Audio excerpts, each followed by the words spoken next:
Donc quand il me drague, je parle de Jésus. Il est choqué, il dit, c'est pas possible, tu ne peux pas être chrétienne. Je dis, pourquoi? Tu ne peux pas être chrétienne. Tu as vu comment tu es, tu ne peux pas être chrétienne. Je dis, je suis comment? Il dit, tu es présentable, tu es propre. Les chrétiens ne sont pas comme ça. Et tu es intelligente à l'école. Il nous voyait comment? C'est ce qu'il m'a dit. Oh. Et je lui ai dit, je suis chrétienne. Et par la grâce de Dieu, il y a quelques années, il s'est converti. Donc c'est un peu ça, c'est surtout affirmer, pas en imposant ou en faisant savoir que je suis... Non, par l'attitude, la façon d'être, le comportement, le témoignage aussi est important. Bon, moi je pense, est-ce que c'est pas nous-mêmes les chrétiens qui avons favorisé ça? C'est-à-dire que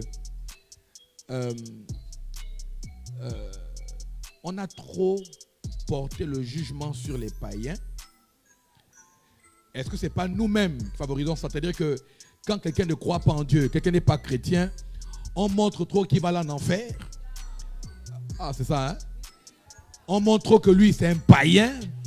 On montre trop que lui, là, il a trop le diable en lui. Il va aller, quand on va la faire s'habiller, c'est une Jézabel. Nous, on a les... D'ailleurs, je faisais du rap à l'époque, à partir de la classe de première terminale, première année de l'université également. Ce n'était pas la vérité, ce n'était pas tant parce que j'aimais forcément le rap, mais c'était plus parce que ça nous donnait une certaine popularité auprès des filles. Ok. C'est pourquoi on le faisait. Et donc, moi, je donne ma vie à Christ en 2017. Je suis en deuxième année par un frère qui après est devenu comme un père. Il m'a énormément encadré et il m'a surpris. Il m'a surpris parce que moi, plusieurs ainsi que moi, on l'incitait à faire certaines choses. On essayait de l'entraîner, mais durant toutes ces conversations, il m'a enseigné plein de choses qui m'ont changé, il m'a enseigné plein de choses qui m'ont bâti. Mais je tiens à préciser ici que j'ai aimé la question, qu'est-ce qui favorise? Très souvent, c'est nous-mêmes. Ok. Très souvent, c'est nous-mêmes. Premièrement, déjà par la qualité de notre vie, comme nous le savons tous. Je disais que le frère, il est resté ferme, au-delà de tout ce qu'on pouvait proposer. Deuxièmement, par le type d'enseignement que nous donnons. C'est Salomon qui parle et il dit il avait une erreur sous le soleil. Il y a une erreur aussi dans le corps de Christ. C'est que très souvent, on a enseigné qu'être chrétien, c'est avoir la grosse chemise, le gros pantalon. C'est ça. Au point où, au début, à l'université, lorsque j'échangeais avec certains frères chrétiens, ils me regardaient et ils disaient non, c'est pas possible, tu peux pas être chrétien. Quand je dis chrétiennement, vous allez parler forcément. Est-ce qu'un chrétien doit mettre même si ce n'est pas une grosse chemise, est-ce qu'un chrétien doit s'habiller chrétiennement? C'est-à-dire que est-ce que ton habit doit envoyer le message que je suis chrétien? Maud d'abord. Donne à Maud là. Ah, non, attends, après, oui, maman. Daniel, mets-nous le son. Hein? Bonsoir. Tout d'abord, je tiens à signaler que je suis nouvelle. Ok. Merci. Bienvenue à la nouvelle. Est-ce qu'on peut célébrer la nouvelle? Merci. Vous allez m'accompagner, hein? Oui, on va t'accompagner. Le thème, c'est conversation. C'est ça. Vous allez m'accompagner, on va dire conversation 3 fois. Conversation. Je pense qu'une conversation mérite une réponse. Oui. Et pour le thème, c'était encore quoi là? Pour s'habiller décemment. Oui. Est-ce qu'un chrétien doit s'habiller de manière à faire savoir qu'elle est chrétienne ou bien il est chrétien? D'accord. Déjà, pour signaler, je pense que je veux revenir sur le chrétien ne s'assume pas forcément au milieu scolaire. Ouais. Après, ça dépend. Il y a des chrétiens qui ne sont pas matures dans la foi. Il y a des chrétiens qui sont immatures dans la foi. C'est-à-dire, un chrétien qui est mature dans la foi n'a pas peur de s'assumer. Il peut prêcher la parole parce qu'il sait qu'il est dans la foi et il suit les instruments de Dieu. Et un chrétien qui est immature dans la foi, il sera chrétien à l'église et païen à la maison. Voilà. C'est-à-dire qu'il peut arriver à un moment à l'école, il se retrouve dans un groupe d'amis et se permet d'avoir des conversations qui ne vont pas dans le sens de quelqu'un qui est chrétien. Et du coup, ceux qui savent qu'ils ne sont pas très matures dans la foi, auront peur d'avoir certaines conversations qui concernent Dieu pour après éviter d'avoir un jugement. Je pense que c'est plus sur le jugement. Parce que quelqu'un qui n'est pas assez chrétien, il a peur de s'assumer pour après, pour ne pas qu'on dise que voilà, il est chrétien, mais quand il sort, il s'habille, elle s'habille ou bien il s'habille en petite jupe ou encore en petite culotte. Donc je pense que les chrétiens en milieu scolaire ont tendance à plus se cacher. Parce que moi, c'est déjà arrivé où je n'ai jamais dit que j'étais chrétienne à l'école. Parce que j'arrivais à avoir des conversations un peu tabou avec mes camarades de classe. Et maintenant, sur le fait de s'habiller décemment, je pense qu'on peut s'habiller décemment et être sexy. On n'a pas forcément besoin d'avoir une jupe courte ou encore un pantalon déchiré pour être sexy. Et pour s'habiller décemment dans le Christ, je pense que l'habillement reflète la personnalité de la personne. Je peux m'habiller en jupe. Moi, ça c'est moi. Voilà, Okay. je ne dis pas que c'est forcément une généralité. Mais je pense quand même que l'accoutrement, on dit long sur notre, on va dire quoi, sur notre moralité déjà, sur notre moralité et sur l'identité que nous sommes censés prôner. Oh, mais il y a beaucoup de questions, Mais il y a des questions de partout. Ça fuse. D'abord chez l'ancien. La question c'est pour qui? Ok, vas-y, pose ta question. Oh là là, si je choisis, ça va être grave. Come on. Merci pour l'opportunité qui m'est donnée ce soir de poser une question. Je voulais poser ma question sur l'affaire des relations. Ok. Excusez-moi, on parle de chrétienté, mais je pense qu'il y a beaucoup de chrétiens qui ont brisé les cœurs des gens. Ok. Oui. Je pense qu'il y a trop de chrétiens qui ont brisé les cœurs des gens au nom de la chrétienté. Ok. Pardon mon frère Loïc, pardon ma soeur. Ok, je laisse. Mais tu es chrétien, tu es chrétienne, tu engages une relation et au bout d'un moment tu dis au nom de la chrétienté, je ne peux plus. Non, excuse-moi, je pense que tu as trop brisé des cœurs. Et je veux savoir comment, en étant chrétien, tu arrives à briser des cœurs et rester en paix. Aïe. Je pense, avant de prendre la question et de lancer ça parmi les panélistes ici, je pense qu'il y a des gens qui doivent répondre à ces questions-là ici. Est-ce que c'est ça? C'est ça ou c'est pas ça? Voilà. Avant de répondre à cette question-là, je pense que là, il y a des gens qui n'étaient pas d'accord des avis de Maud. Qui veut apporter un autre élément de donner la dame au fond? Je donne d'abord aux gens qui n'ont pas commencé, qui n'ont pas d'abord parlé. Après, je vais revenir. Aïe, des briseuses de cœur et des briseurs. Bonjour à tous.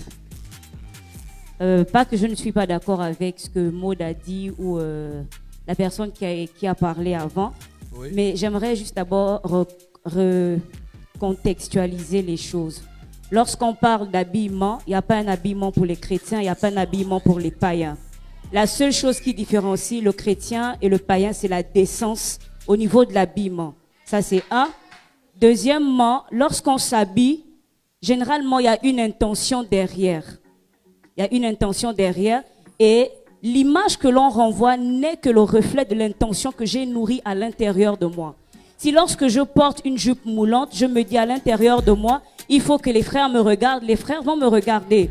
Si lorsque je porte une jupe à l'intérieur de moi, je me trouve comme une fille à l'ouest, le frère me voit comme une fille à l'ouest parce que c'est d'abord moi qui conçois et je renvoie ça à la personne en face de moi. Ça peut arriver que je mette une chemise, par exemple, à l'école, je mets une grosse chemise, mais je suis classe en tant que chrétienne. Le tout n'est pas que l'on nous identifie par notre vestimentaire dans nos établissements ou dans nos lieux de travail, qu'on identifie, que nous sommes des chrétiens par rapport à ce que nous avons vécu, mais c'est ce que nous sommes réellement, en fait. C'est ce que nous sommes, que nous donnons lorsque nous avons des conversations entre... Mais je te coupe sans te couper. L'apôtre Paul a dit avec les païens, avec les juifs, avec des Grecs. T'es comme des Grecs. À ça, vous répondez quoi?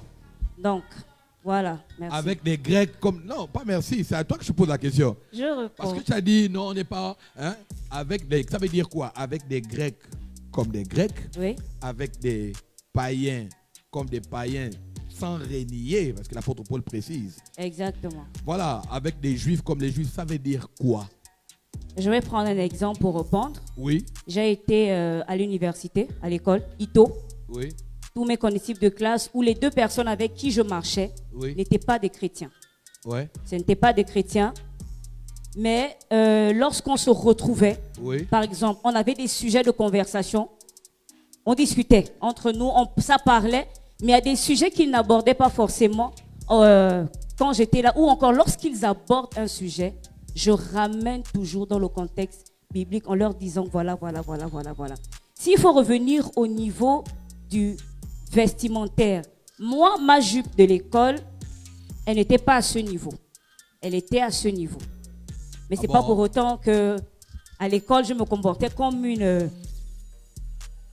ok. Voilà, donc ça dépend de la conception de tout un chacun et déjà faire la différence. Il n'y a pas l'habillement chrétien, il n'y a pas l'habillement païen. Donnez le micro à Esther. Oui, deux minutes. 2 minutes. D'abord, on prend d'abord la question d'Esther. Bonsoir à tous. Oui. Je suis la sœur Esther. Ah, c'est une suggestion. Ok. Bon, moi je pense que c'est assez radical de jeter la pierre, que s'habiller d'une certaine manière, c'est parce qu'on a une intention. Je vais prendre mon cas. Moi, j'ai su aller faire un piercing l'année passée parce que je me disais que c'était fun avec mes dreadlocks que j'avais. Ok. Et donc, c'est mon Slowy que je fatigue en inbox. Parce que quand je mettais ça, il y avait une voix qui parlait en moi que ce n'est pas ton identité. Arrête de faire des choses qui vont t'attirer certaines personnes qui ne te méritent pas. Et donc, je fatiguais mon Slowy avec tout le temps. Mon Slowy, est-ce que tu penses qu'elle me dit, si le Saint-Esprit te convainc d'enlever, enlève-le. Et donc, je dirais par là que juger quelqu'un, c'est assez pour porter des paroles. Si une personne n'est pas convaincue en elle, si le Saint-Esprit ne te dit pas que ce que tu portes n'est pas bon. Par exemple, il y a certains habits que moi je porte. Quand je sors, j'écoute dans ma tête que là, tu es habillé comme une bordelle. Excusez-moi du terme. Tout vient. Est-ce qu'on peut acclamer? Non, l'esprit parle comme ça.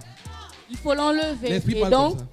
si une personne s'habille mal et que tu sais que la personne s'habille mal et que tu sais que toi aussi tu reviens de là-bas, laisse le Saint-Esprit rentrer dans la personne pour qu'elle aussi elle ait la voix intérieure qui lui dise que là, tu es mal vêtu, change-toi. Merci.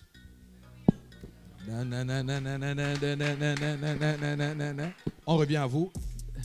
Ça devient intéressant. C'était timidement au départ, mais ça commence à être intéressant. Amen. Les panélistes même ne parlent même plus. Bon, déjà, j'aimerais attirer un complément dans ce que l'apôtre Paul dit. L'apôtre Paul dit, avec des Juifs, j'ai été comme des Juifs. Avec des personnes sous la loi, j'ai été comme sous la loi, bien que n'étant pas sous la loi. Dans le but de les gagner. L'objectif derrière le camouflage n'est pas tant que l'on nous confonde, mais l'objectif derrière le camouflage est de gagner le plus grand nombre. Ça veut dire que toi, quand tu décides par exemple d'aller à la plage avec tes amis, toi dans ton esprit ne va pas dans le but de la fête, mais va dans le but de leur apporter une lumière qui pourrait éclairer une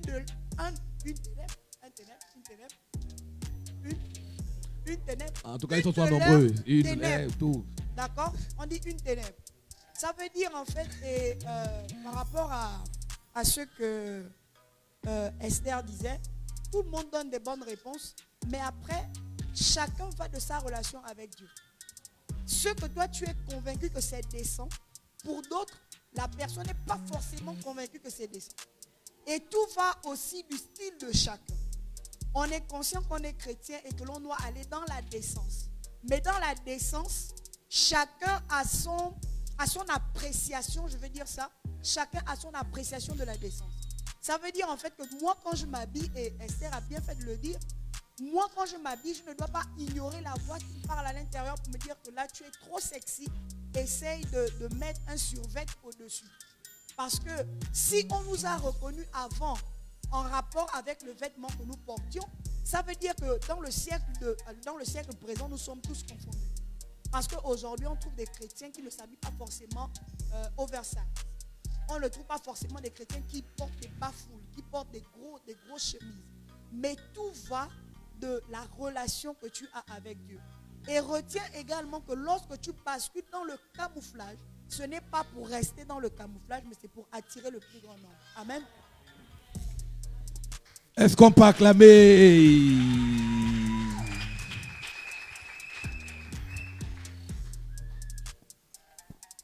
Bonjour à tous. Bonjour ma soeur, bonjour. Bon, moi c'est la sœur Grace Sephora.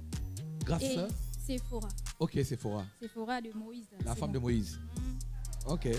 C'est ça. Moïse est où? Il est là? Ok, en fait moi... Non, je ne l'ai pas encore trouvé. Ok.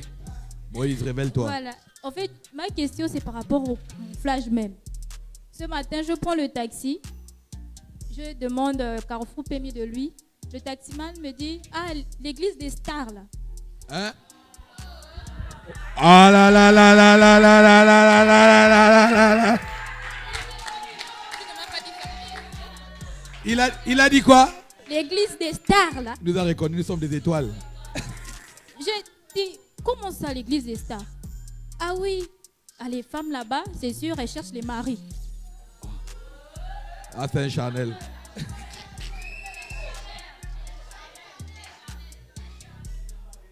Je lui ai dit, je ne vais pas rentrer dans un débat. Je vais pas rentrer dans un débat. Mais ce qui est sûr, c'est que si tu vas là-bas, toi-même, tu sais ce que tu cherches.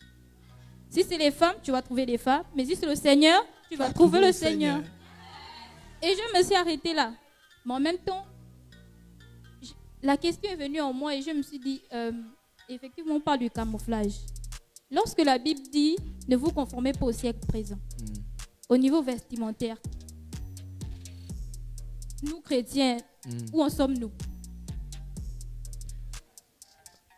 On peut répondre à ça? Vous voulez qu'on réponde à ça? Ok. Nous, on s'appelle génération. Encore génération.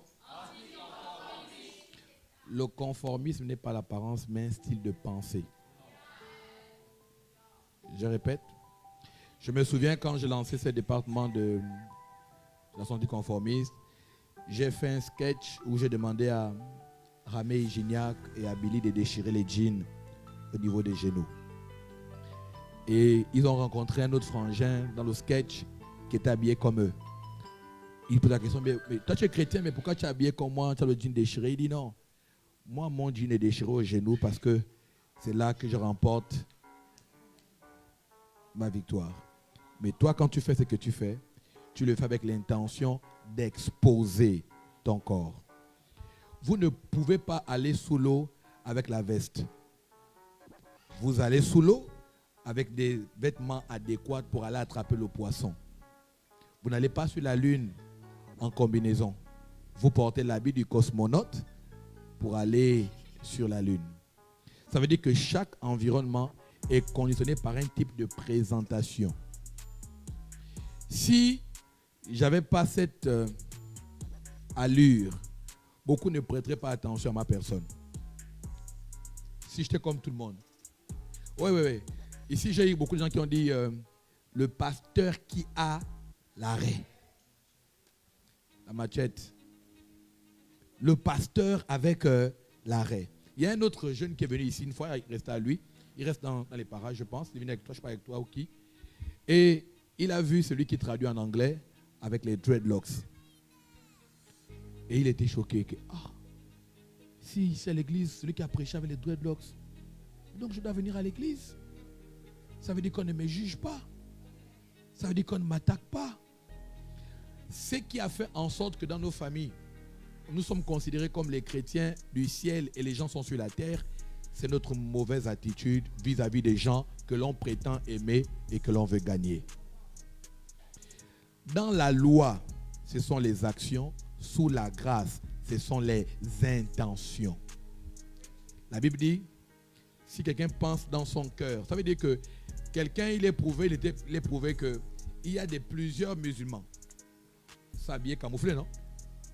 Hein? Mais j'ai suivi un documentaire où c'est dégueulasse.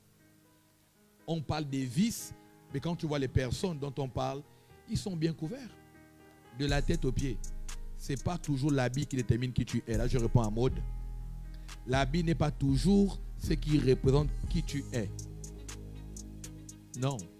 Voilà pourquoi Dieu fait le texte qu'elle a pris. Il y a une différence de deux types de personnes.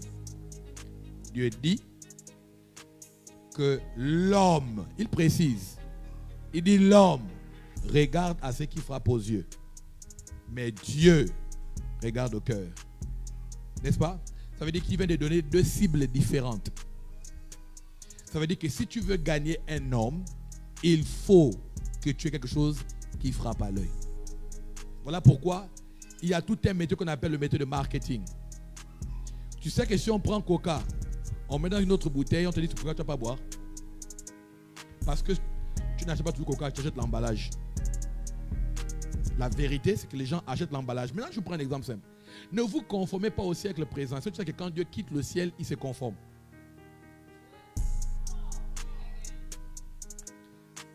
La Bible est claire. Quand vous prenez dans d'autres versions, on est ne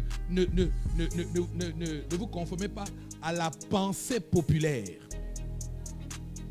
Au courant de pensée populaire. Par exemple, je prends le courant de pensée actuel. C'est que, il y a une tendance du lesbianisme qui est bien mis en avant, où les jeunes veulent aller avec une fille et un homme avec un homme. D'ailleurs, même la pensée populaire voudrait qu'on enseigne ça aux primaires.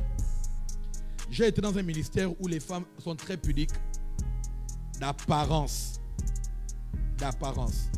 Où il y a beaucoup de personnes très pudiques d'apparence.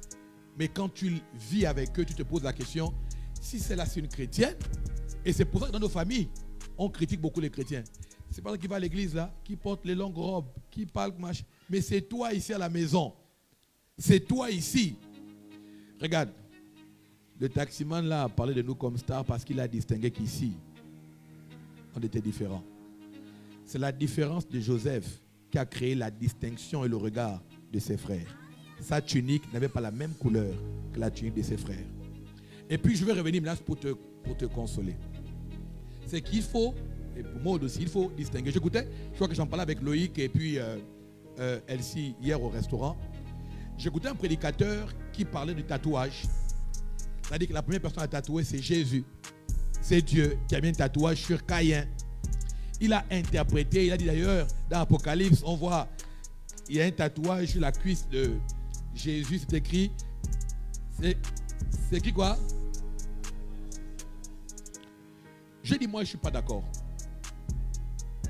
Moi, et son interprétation, je ne l'attaque pas, mais je pense pas, je ne suis pas d'accord. Pourquoi?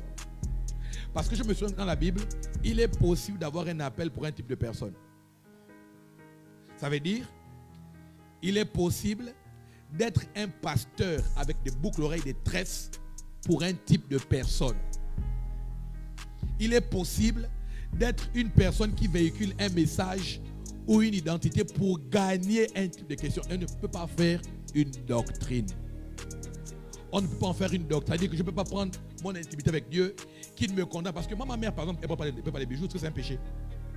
Non, ma mère, les bijoux et tout ça, elle ne porte pas. Pourquoi? Parce que Dieu l'a dit, tu n'as pas besoin de ça. Moi seul, je suis ton appart. Mais quelqu'un d'autre, moi, je me linguesse. Mais j'ai essayé de porter la bague à chevalière. J'ai porté une chevalière. J'ai porté pour me consoler. J'aimais beaucoup les chevalières. Et un jour à l'église, je sais pas, à chaque fois que je dois prier, la voix me dit, enlève la chevalière. Enlève la chevalière. J'ai enlevé. Quand je sors du culte, ma chevalière. Je suis dehors, je suis en paix. Quand je commence à prier, la chevalière, j'enlève. Je suis allé abandonner ça chez un bijoutier à Montagne Sainte. Parce que pour moi, Dieu m'interdisait.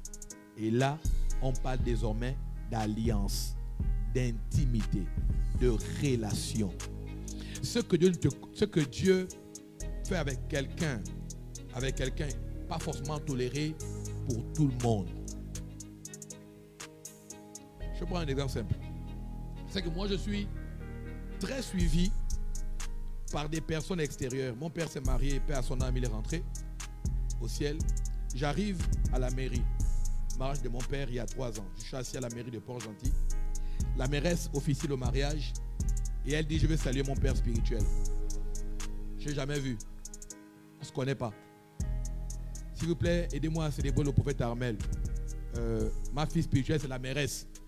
Mais le père spirituel lui-même n'est pas informé. Donc le père s'élève. Je suis un papa, je ne connais pas cet enfant, mais...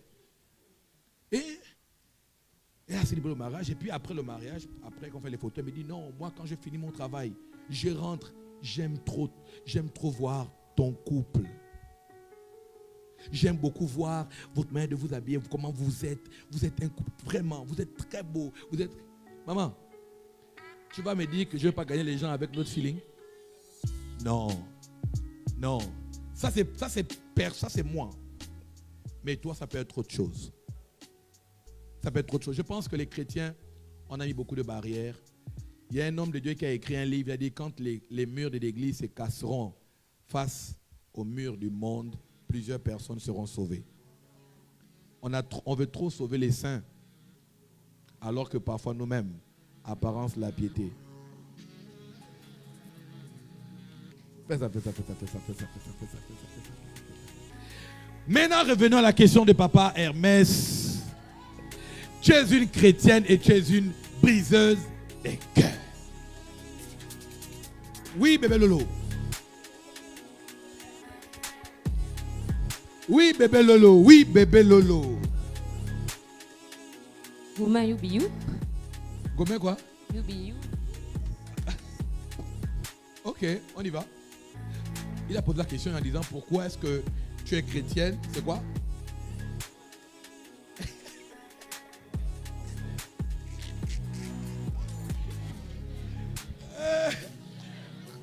Comment est-ce que c'est pas un truc visé ça? Comment est-ce chrétien? Tu brises le cœur et puis tu restes. Tu es dans le shalom. Ok, briseur de cœur et briseuse de cœur. Ah ça, waouh. Oui. Tu as brisé le cœur de quelqu'un, ça? Non. Quelqu'un ici a brisé? Il a brisé les chaînes, brisé. Non, c'est un grand briseur. Come on y va. Brise. Comment tu gères quand tu sais, parce qu'on sait, il y a ça souvent mes filles à la maison, je dis qu'un homme sait quand une fille est naze. Au même titre qu'une femme sait qu'un homme est naze, nous aussi on sait. Hein? Ça agite un peu trop. Déjà, je tiens à demander, est-ce que c'était volontairement ou involontairement? Non, volontairement. Je m'explique. Oui. Je m'explique. Volontairement, vous êtes comme ça. Parce qu'il est clair et papa me l'a dit une fois, que lorsqu'on a un poste de responsabilité, lorsqu'on a une certaine visibilité, qu'on le veuille ou non, on attire les regards. On devient beau. Qu'on le veuille ou non, on devient beau. Donc inévitablement, on va briser des cœurs. Ok. Inévitablement, on va briser des cœurs. C'est pourquoi je demande, est-ce que c'était volontairement ou involontairement? Il est dans le cas, il dit: maintenant, comment tu je poursuis en restes disant. en paix.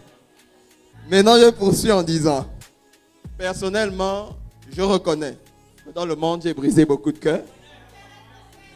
J'ai brisé beaucoup de cœurs au point où récemment, et j'en riais avec la personne. Mais après, ça m'a... La personne qui t'avait brisé le cœur? Non. Ah, ok. J'en riais avec un jeune de LMG. Bon, une jeune, je vais taire le nom. Et j'étais avec certains anciens et puis la jeune en question. Et puis quand elle me salue, elle me dit: bonsoir, Respo Crush. Je dis: Respo Crush.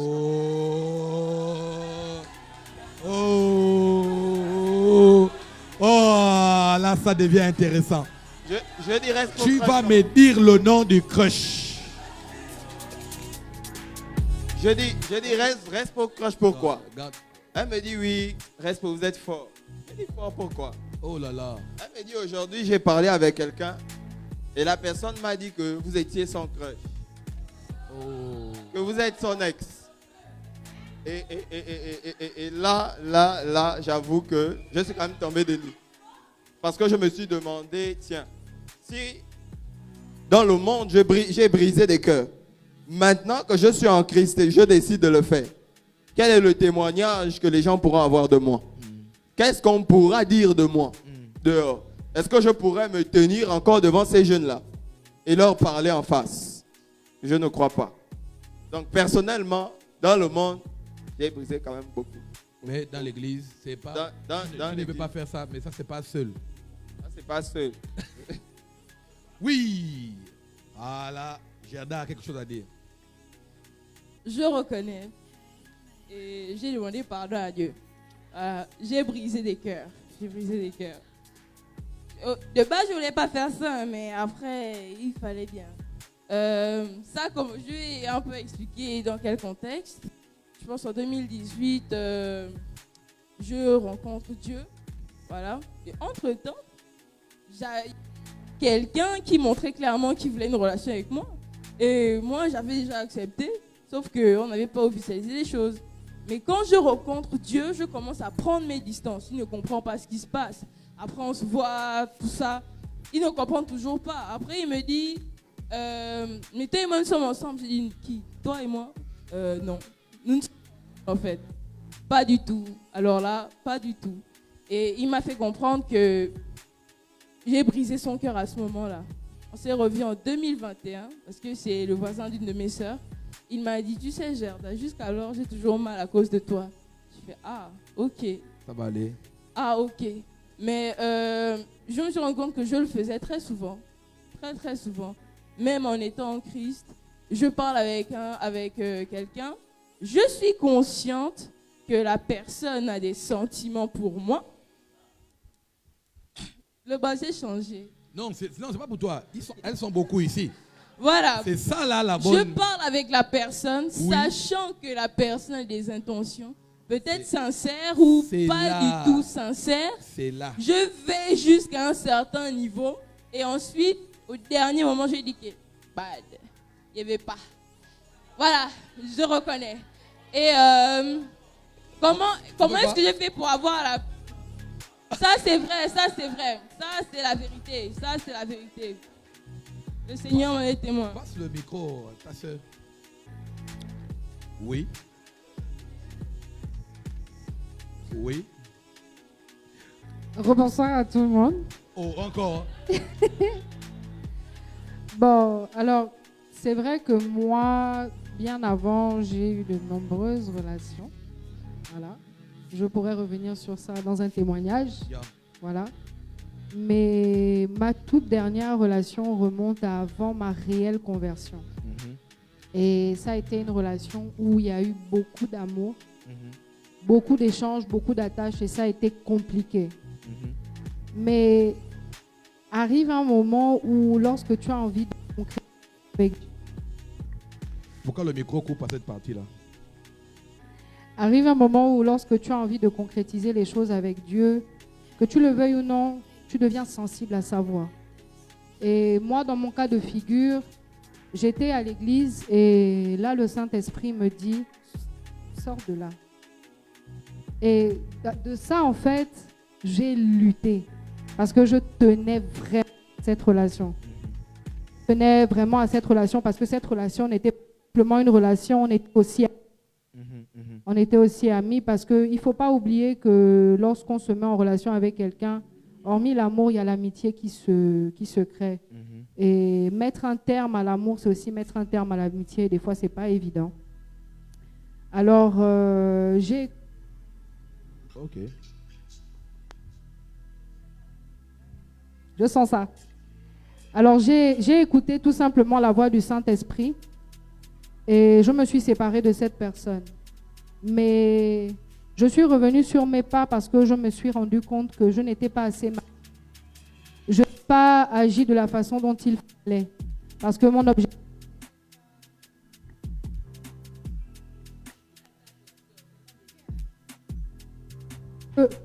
objectif à moi, en tant que chrétienne, n'était pas de briser le cœur de la personne, mais de réussir à ramener cette personne. Et moi, quand j'ai écouté la voix de Christ, je me suis simplement repliée pour me protéger moi-même. Et à ce moment-là, j'ai laissé partir quelqu'un qui aurait pu aussi se rapprocher de Dieu. Et quand je suis revenue sur mes pas, j'ai laissé la personne l'occasion de m'expliquer les choses, qu'on puisse discuter.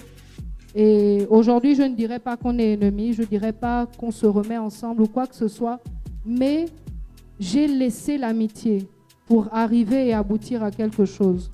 Donc, je pense que c'est vrai, lorsqu'on se convertit, ce n'est pas évident. On est sensible à la voix de Dieu, on peut faire automatiquement ce que Dieu nous demande. Mais comme l'ancien Hermès disait, il est aussi important de prendre en cœur les cœurs des autres. Voilà, parce que notre objectif en tant que nouveaux chrétiens n'est pas d'éloigner, mais de rapprocher. Donc, c'est un peu ça. Esther avait une question par rapport à ça. Oui, donne le micro ici. En fait, vous n'avez pas de questions et donc on va parler tout seul, quoi. En fait, pour répondre à la question de l'ancien Hermès. Oui, vas-y, on finit ce sujet. On va prendre, pense, en fait, on va prendre 5 autres questions, après on va clôturer. Au plus de savoir en tant que chrétien, comment est-ce qu'on fait pour infliger des gourmets aux autres chrétiens comme nous? Déjà, moi, je voudrais dire que lorsque tu es chrétien, il y a des étapes, en fait. Parce que des fois aussi, on se retrouve à infliger des gourmets aux autres parce qu'on brûle un peu les étapes. Parce qu'on se dit qu'une fois que je suis chrétienne, bon là, je suis chrétienne, je pense que c'est le moment pour moi de me mettre en couple. On brûle un peu les étapes. Justement, en brûlant les étapes, on se retrouve un peu mêlé à... C'est quoi les étapes là? Savoir si tu es déjà prête, en fait. Tu peux pas être... Je vais prendre un exemple. Imaginons, tu es chrétienne quasiment depuis 6 mois. Et puis après, tu n'as pas la maturité suffisante. Mais de toi-même, tu te dis que bon, ça va, je peux gérer. C'est pas un énième gourmet qui va me tuer. Donc, je vais quand même m'engager. Tu vas engager des conversations avec le frère ou avec la sœur. Et puis, ça va grandir. Et puis, à un moment donné, tu vas te rendre compte que peut-être avant d'être chrétienne, j'ai eu facilement ce genre de relation. C'est plus ce que je recherche.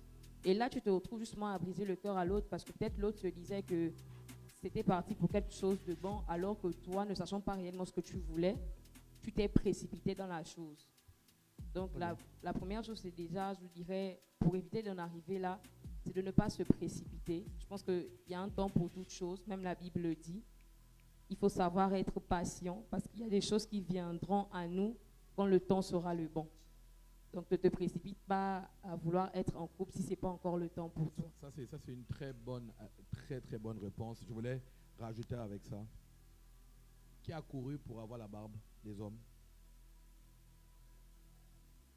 Qui a couru pour avoir la barbe?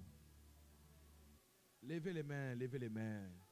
Qui a mis de la régabe sur son menton pour avoir la barbe? Qui a fait des techniques pour que ça pousse? L'eau du coco. Quand on était plus jeune, on voulait être beaucoup grand.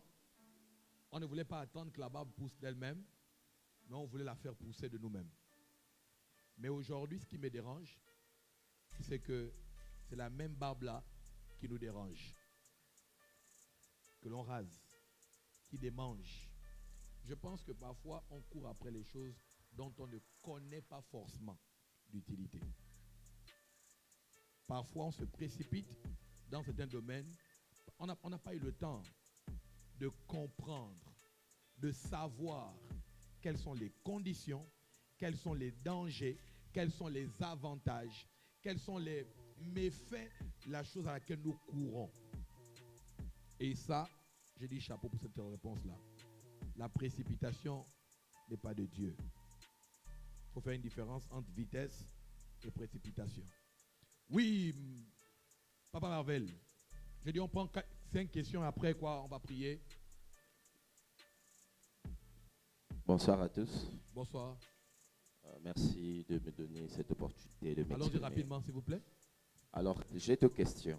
Oui. Nous sommes jeunes et plusieurs d'entre nous ne sont pas encore mariés. Je voudrais poser la question à ces jeunes frères et sœurs qui ne sont pas encore dans le mariage. Comment faites-vous pour gérer vos pulsions? Parce qu'à un certain âge, à partir d'un certain âge, que vous ressentez des envies. C'est une bonne question, ça. C'est tellement vous ressentez des vibrations. Des vibrations, le corps parle. Mais comment vous faites pour...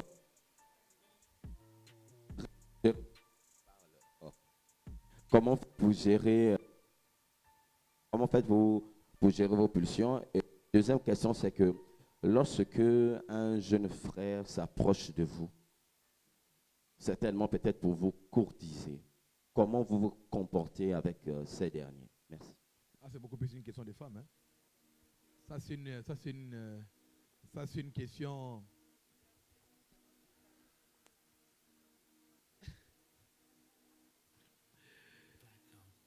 Il y a aussi des sœurs qui se rapprochent des frères. Elles sont devenues quoi? Ah, la femme l'appelle, elle qui est partie vers Jésus. Oui. Question. Oui, question. On va terminer par les responsables. Alors, ma question est la suivante. La gestion des pulsions, retenez ça. Ma question s'adresse plutôt au prophète. Oh. Alors, prophète, oui, okay. Je suis un jeune et j'ai le regard sur une sœur. J'ai bien envie de savoir quelle est la démarche qu'il faut utiliser pour m'approcher de la sœur. J'ai bien envie qu'elle et moi, nous faisons chemin ensemble, prophète. Quelle est la démarche à utiliser en tant que chrétien? Là, il a aidé beaucoup de jeunes. Ok, on prend une autre question là-bas. On prend une question d'abord ici. Là-bas, vous êtes trop... Garde le micro, le clergé. Non, on fait d'abord des questions, pas des suggestions. Oui, comment? Bonjour. Bonjour la fille, papa Mike. En fait, moi j'ai une question, c'est surtout pour les parents. Oui. Parce que souvent, nous, en tant qu'enfants, on a peur de s'approcher de nos parents pour leur poser certains types de questions. Moi, j'ai ma petite sœur, elle n'est pas là, Anna, elle a 15 ans. Elle est venue me dire, Latisha, à l'école, il y a un garçon. Non, je dis, parce que sa mère n'est pas là. Non, rien dit. Il y a un garçon qui m'approche, qui me parle et tout. Et moi, je ne sais pas trop quoi répondre à Anna parce que moi-même, je suis enfant, je suis dans la même situation qu'elle souvent. Moi, ce que je fais, c'est que je fuis. Je fuis. On me dit non, moi, je cours. Je fuis. Et moi, je ne savais pas quoi répondre à Anna. Et je lui ai dit, pourquoi tu ne demandes pas à maman Niki? Elle dit, ah, j'ai peur, maman peut me frapper. Il dit, tu n'as pas tort, parce que moi-même, avec ma mère, je n'ai pas ce type de conversation, mais avec mon père, je n'ai pas ce type de conversation. Je peux me rapprocher de maman Slowy ou de maman Krishna, mais avec mes parents, c'est pas évident de dire que, ah, maman, à l'école là-bas, il y a... Parce qu'on va te... Et surtout, moi, je vis dans une maison où mon beau-père, il est assez... Il est... On a compris, C'est prison break. C'est prison break. Et même ce que je ne... Ça, c'est une autre question. Ça, c'est une autre question. Donc, déjà, comment faire pour répondre à nos petits frères et nos petites soeurs qui viennent nous poser des questions qu'on ne peut pas forcément poser à nos parents parce qu'on a peur.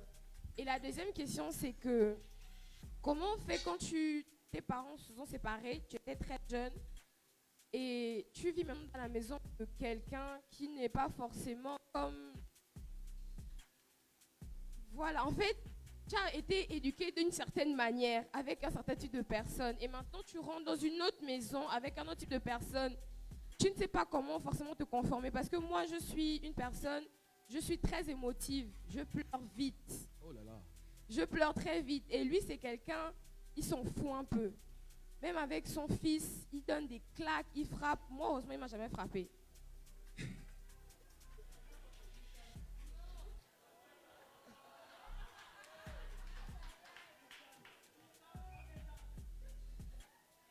Et dans cette situation-là, souvent, ma mère n'intervient pas. Donc, tu gardes des émotions au fond de toi. Tu es en colère, tu es triste, tu as peur. Tu ne sais pas forcément comment gérer ces émotions. Et surtout que tu ne sais pas comment faire. Parce qu'on va me répondre ici, oui, il faut prier. Tu ne sais pas comment prier, forcément, comment aller... On va pas te répondre, oui, il faut prier. Beaucoup ont répondu comme ça. Non, il faut prier. Tu ne sais pas comment prier. Tu ne sais pas comment t'y prendre pour parler à Dieu, forcément, de cette situation-là, en fait. Donc, ok, ça fait 4 questions. La première, Hein, ça fait... Marvel a 2 questions, l'ancien Rouvette a 1 question, et elle, ça fait 4 questions. Ok. Ok. Non, dimanche prochain, ce ne sera pas forcément conversation, on va forcément prêcher, ce sera différent, ce ne sera pas la même configuration. Alors, première question, moi je suis marié, donc je ne peux pas répondre à votre question. Comment vous gérez vos pulsions? Quand la propulsion arrive sur des pulsions, comment vous gérez vos pulsions? Comment aider une personne à gérer des pulsions? Parce que, il faut le dire, il y a plusieurs chrétiens qui ne savent pas gérer leurs pulsions et qui sont capables de brader une année de vie chrétienne pour 5 minutes de plaisir. Soit avec un partenaire, soit avec eux-mêmes. Conversation avec leur propre corps.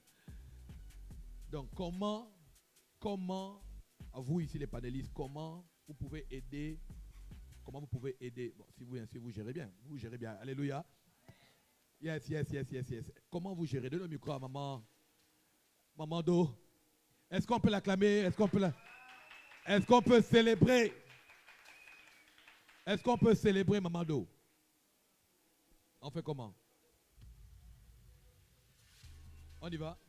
Déjà, il faut savoir que moi, jusqu'à un certain âge, je ne savais même pas à quel moment ça pouvait arriver ou pas.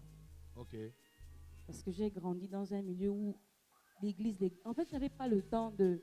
La vérité, c'est que ça arrive à une certaine... En 4e, on nous explique un peu le fonctionnement du corps de la femme et de l'homme. Et personnellement, je n'ai jamais prêté attention à ça. Et quand je dépasse les 20 ans, 21 ans, 22 ans, la réalité, c'est que je suis une femme. Et généralement, après la période des menstrues, on a plus ou moins une semaine qui suit où on est plus ou moins dérangé dans notre corps. Moi, ce qui me garde, c'est parce que je m'occupe beaucoup. Je m'occupe. En fait, je suis occupée à faire tellement de choses et tu n'as pas le temps.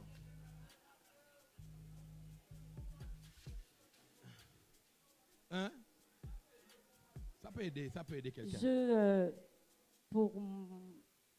C'est quelque chose d'assez personnel, j'aime pas en parler. Je ne connais pas les hommes, donc. Ça c'est une bonne nouvelle. Est-ce qu'on peut acclamer pour elle? Ça c'est un témoignage et c'est bien de le dire. Come on. Donc, je ne connais pas les hommes. Du coup, je ne peux pas dire que si je pense à... En fait, j'ai pas eu le temps de voilà. Est-ce qu'on peut acclamer pour Mamado? Oula! Oui, maman Gerda.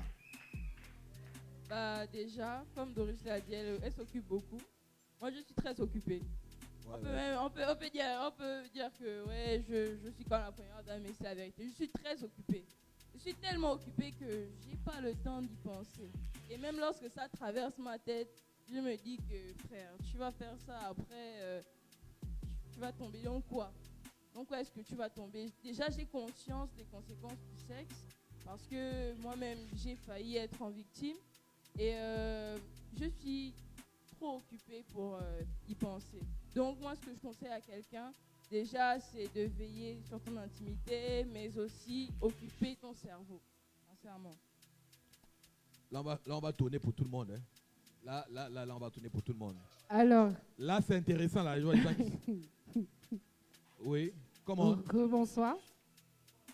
Voilà.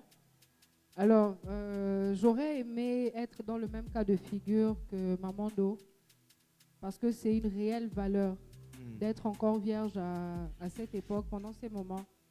Alors moi, j'ai eu une vie sexuelle assez mouvementée, ce qui fait que lorsque je me suis convertie, lorsque j'ai décidé de marcher avec Christ, ça a été compliqué. Compliqué. Je répète encore. Ça a été compliqué. Come on. Parce qu'à un moment donné, j'étais face à moi-même. Je n'avais pas encore conscience, en fait, que mon corps était sincère. Je n'avais pas encore pris conscience en fait que la sexualité est meilleure dans le mariage. Je n'avais pas en fait compris tous ces principes-là. Ce qui faisait que lorsque je me suis convertie, je cédais encore. Dès que j'avais envie, je le faisais. Et est arrivé un petit moment où lorsque j'ai arrêté dans des relations, je ne sais pas si je peux le dire ici, c'est pas très mignon. Ça va aider quelqu'un. Mais commencé à me masturber. Parce que je me suis dit, bon, si je ne peux pas livrer mon corps à quelqu'un, si je ne peux pas me faire plaisir, je vais me faire plaisir moi-même. C'est ça. Et à un moment donné, dans mon intimité avec Dieu, je me sentais sale. Je me sentais dégueulasse. Je ne sais pas exactement vous expliquer, mais je me sentais poisseuse. J'ai touché un poisson qui est dehors. Quand vous le touchez, comment il est visqueux. C'est ça que je me sentais. Et je me suis dit, si je commence à me sentir comme ça, alors que dans le monde, je ne me sentais pas comme ça veut dire qu'il y a un truc. Ça veut dire qu'il y a un truc.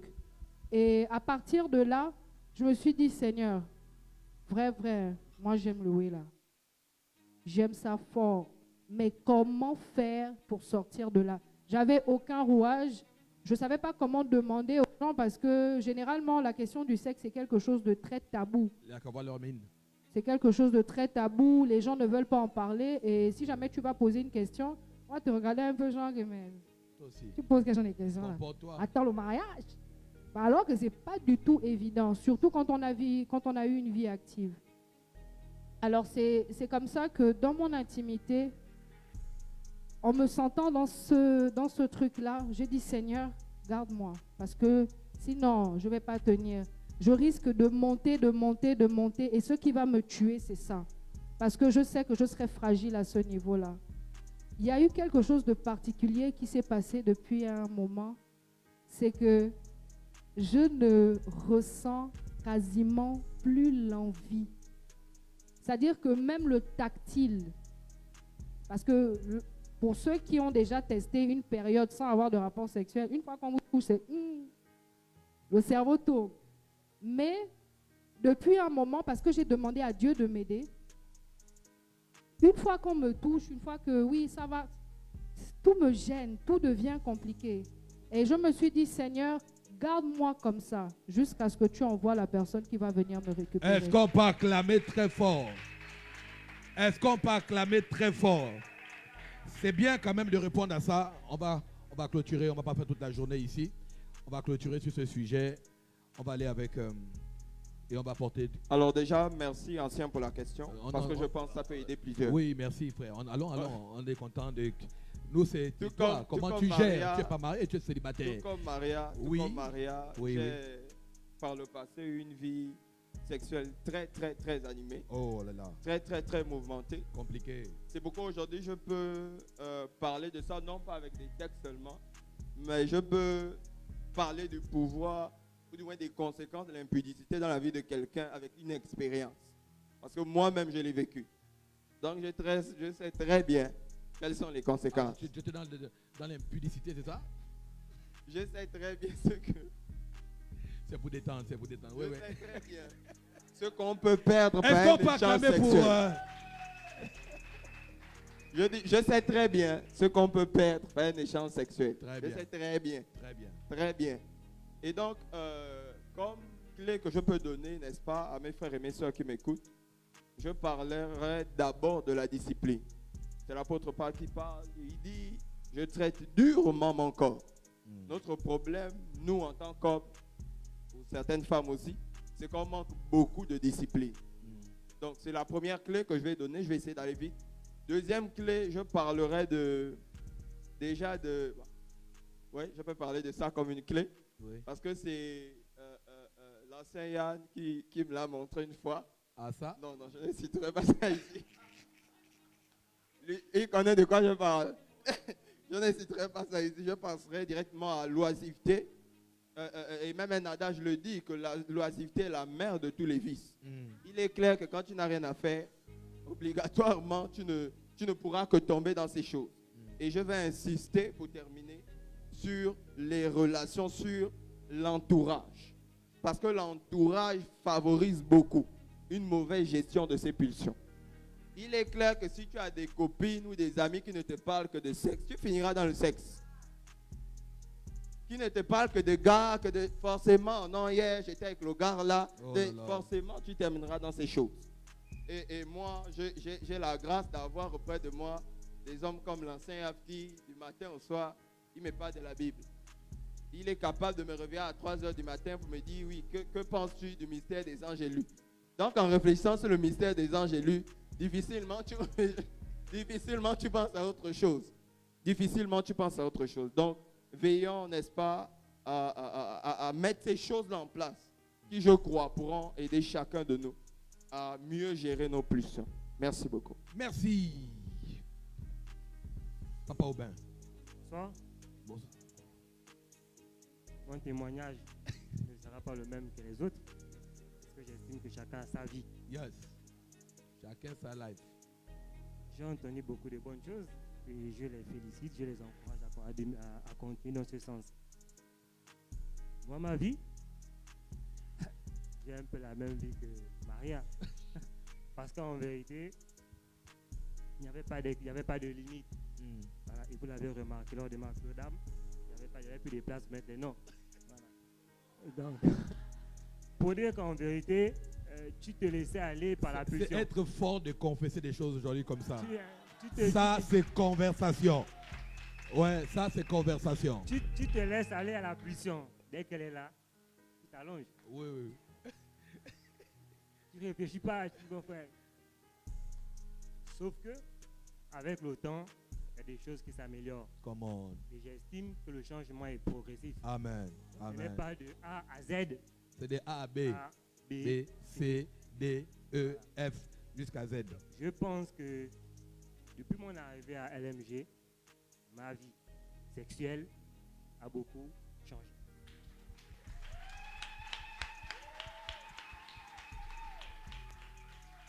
Mais je précise qu'on ne lui a rien dit à ce sujet. On n'a pas prêché, arrête le sexe, on n'a pas dit ça. Mais la parole qui convainc est capable de te convaincre. Oui, gestion des pulsions, si tu gères des pulsions. Tu gères, non, les pulsions. Tu gères quand même. Ok. Pour revenir à ce que... Bon, faut pas nous faire... Oui, vas-y. disait qui est exact en fait. Pour ma part, c'est ce que j'applique. Tu appliques Déjà, quoi? je suis tout le temps occupée. Je suis vraiment beaucoup occupée. La vérité, c'est que quand tu es trop occupée... Mais vous êtes forte, hein? Non, c'est la vérité. Qu'est-ce qui vous occupe comme ça? Moi, au point où vous pouvez ignorer une conversation avec votre corps. Est-ce que vous êtes d'accord de ça? Est-ce que vous êtes d'accord de ça? Elle est occupée. Elle est occupée. Elle aussi, elle est occupée. Non. La vérité, arrêtez c'est ça. que je ne suis jamais à la maison. Je vous promets. Non, mais tu n'es jamais à la maison. Tu vas avec ton corps partout, tu vas. Oui, je vais avec mon corps partout, je vais, mais je ne fais pas réellement face à ces difficultés-là. Au but de ces questions-là, c'est d'aider des personnes qui ne savent pas gérer leurs pulsions. C'est vraiment, vos méthodes peuvent aider quelqu'un. Vos méthodes peuvent aider quelqu'un. Moi, j'aime beaucoup Tab Maria. Vous savez, ce que tu confesses veut dire que tu l'as neutralisé. Ça, c'est important. Avant de revenir sur maman Slow, je voudrais donner... Tu veux lever le doigt, Abel? Oh, tu as pu lever le doigt. Oui. D'abord, une femme chez les responsables là-bas, elle n'a pas parlé. Non, donne la boîte à Krishna. Alors, bonsoir à tous. Bonsoir, maman Krishna. Par rapport aux pulsions, je me suis convertie en 2016. Oui. Comme Maria, j'avais une vie sexuelle pas en ordre parce que je faisais comme je voulais. Je me suis convertie. Et quand je me suis convertie, c'était un peu compliqué. J'étais à l'église. C'est vrai qu'on nous parlait de l'impudicité, de la fornication, mais le message m'impactait pas. Et je bénis Dieu pour LMG. Vraiment, parce que ici, on nous montre clairement les dangers de l'impudicité, les dangers de la fornication. Et donc, je vivais ma vie. Et quand je me suis convertie, vraiment, j'ai eu des personnes qui étaient toujours là. le prophète Armel, mon grand frère Jeudi, que j'aime beaucoup, maman Slow et leur femme. Donc je n'avais pas de temps pour moi. C'est vrai qu'on va dire qu'il y a l'occupation, mais excusez-moi, quand on est à la maison à un moment donné, ça remonte. Si tu as déjà connu la chose là, maman, quand tu es en case, ça remonte. Ça remonte. Tu te dis que, mais qu'est-ce qui m'arrive? Mais quand tu as des personnes qui sont avec toi, qui t'encouragent, qui te disent que bon, ça c'est pas bon, qui sont tout le temps, le boss, il était quasiment dans mon inbox. Le boss connaissait ma chambre, le boss connaissait mes choses, même quand je fais demain. Et hier, j'appelle le boss. Le boss là, excuse-moi, mais j'ai fait. En fait, c'est avoir la capacité d'être avec des gens qui puissent te tenir. Des gens, quand ça ne va pas, tu dis la vérité. L'histoire là, ça ne se cache pas. Ça va se découvrir, on va savoir que là, tu as fait. Donc, j'aimerais dire à quelqu'un ici que quand on a ce genre de choses, mieux on se confie à des personnes sûres. On ne fuit pas les autres. On ne fuit pas, on reste collé. N'est-ce pas, Cruchel? Oh, tout viand. Bon, finissons avec le clergé. Elle dit on finit avec le clergé. Oh, mais le clergé est chaud là.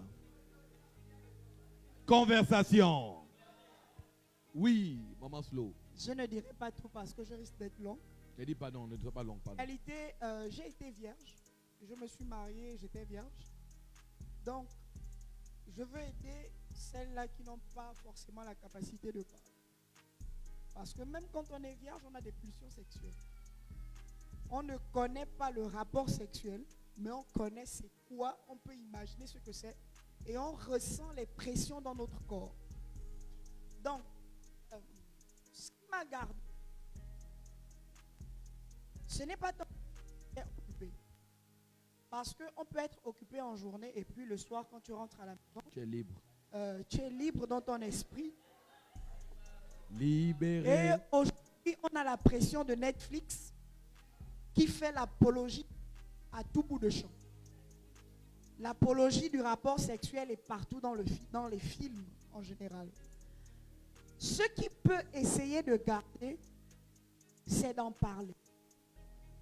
La Bible déclare qu'il les a vaincus par la puissance de leur témoignage. Moi, je me rappelle à l'époque, j'ai un groupe d'amis qui m'ont d'ailleurs beaucoup aidé. On était un groupe dans lequel on était 6 vierges.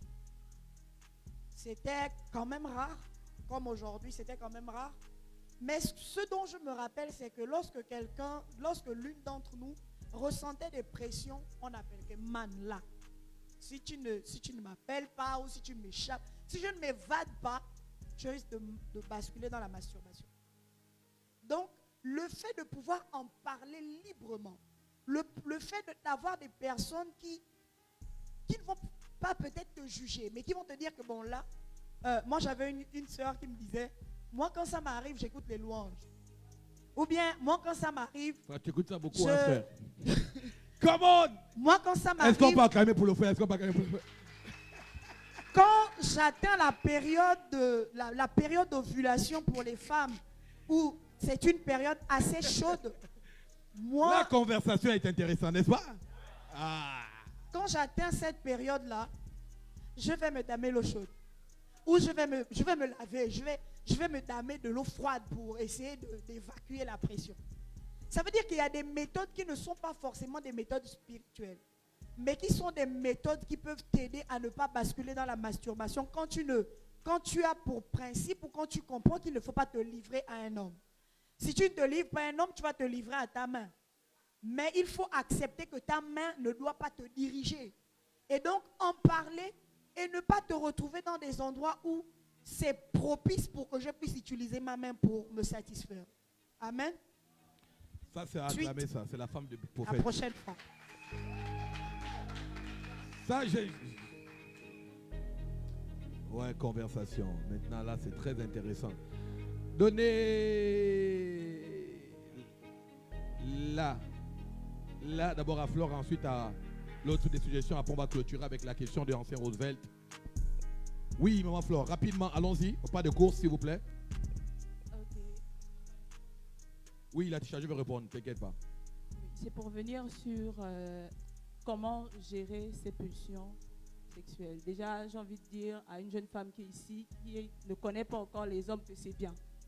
C'est bien de rester comme ça jusqu'au mariage, parce que ce sera plus difficile.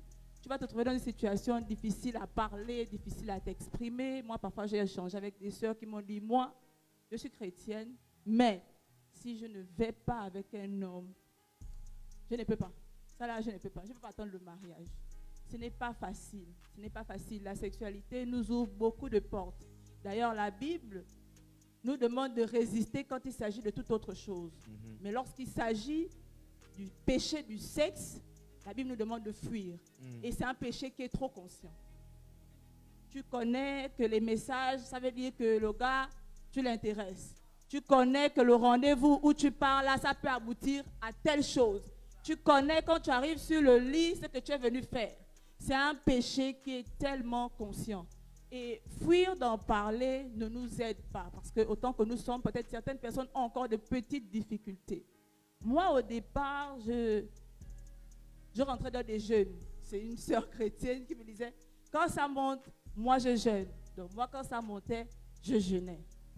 Ah, quand ça monte, prends même une petite retraite. Quand ça monte, je rentrais dans une petite retraite. Et puis après, j'ai appris au fil du temps, en grandissant avec le Seigneur, qu'il y a plusieurs autres méthodes, comme le disait Maman Slowy, comme en parler, être bien entouré.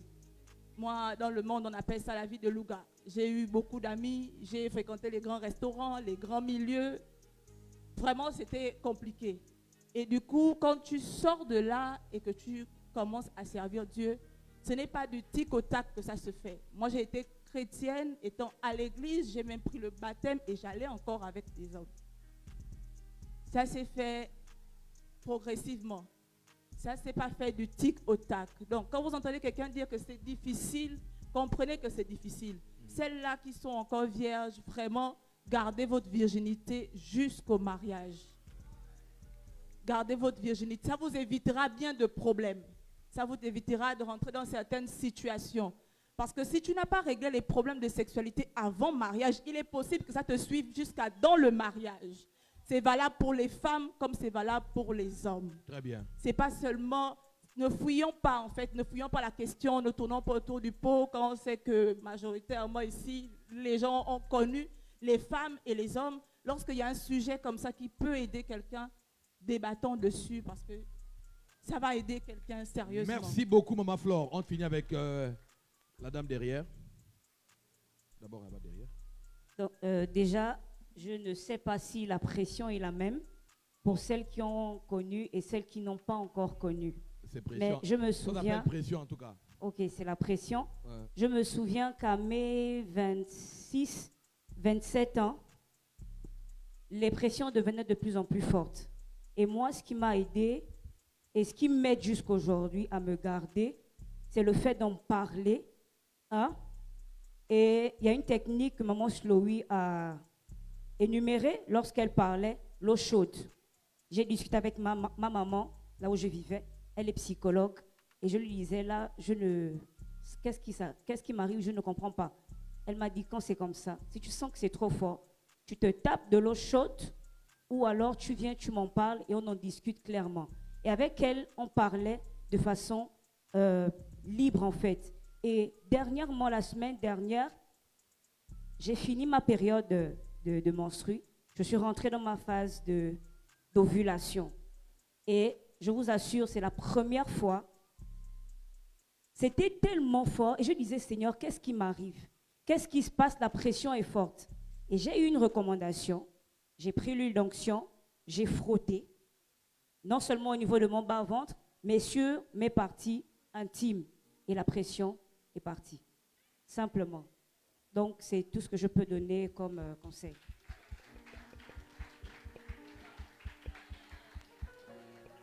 Alléluia, oh. Alléluia. Là, il faut cacher l'huile d'onction. Oui. Je me suis rappelé de quelque chose que j'ai vécu Oui. très très récemment. Il y a quelques mois, j'étais en couple et Et vu qu'il était plus grand que moi, et il sait, le boss sait, il sait. Je suis au courant. Voilà. On y va. Donc, vu que j'étais en couple, c'était un païen, effectivement, il pratiquait l'acte sexuel.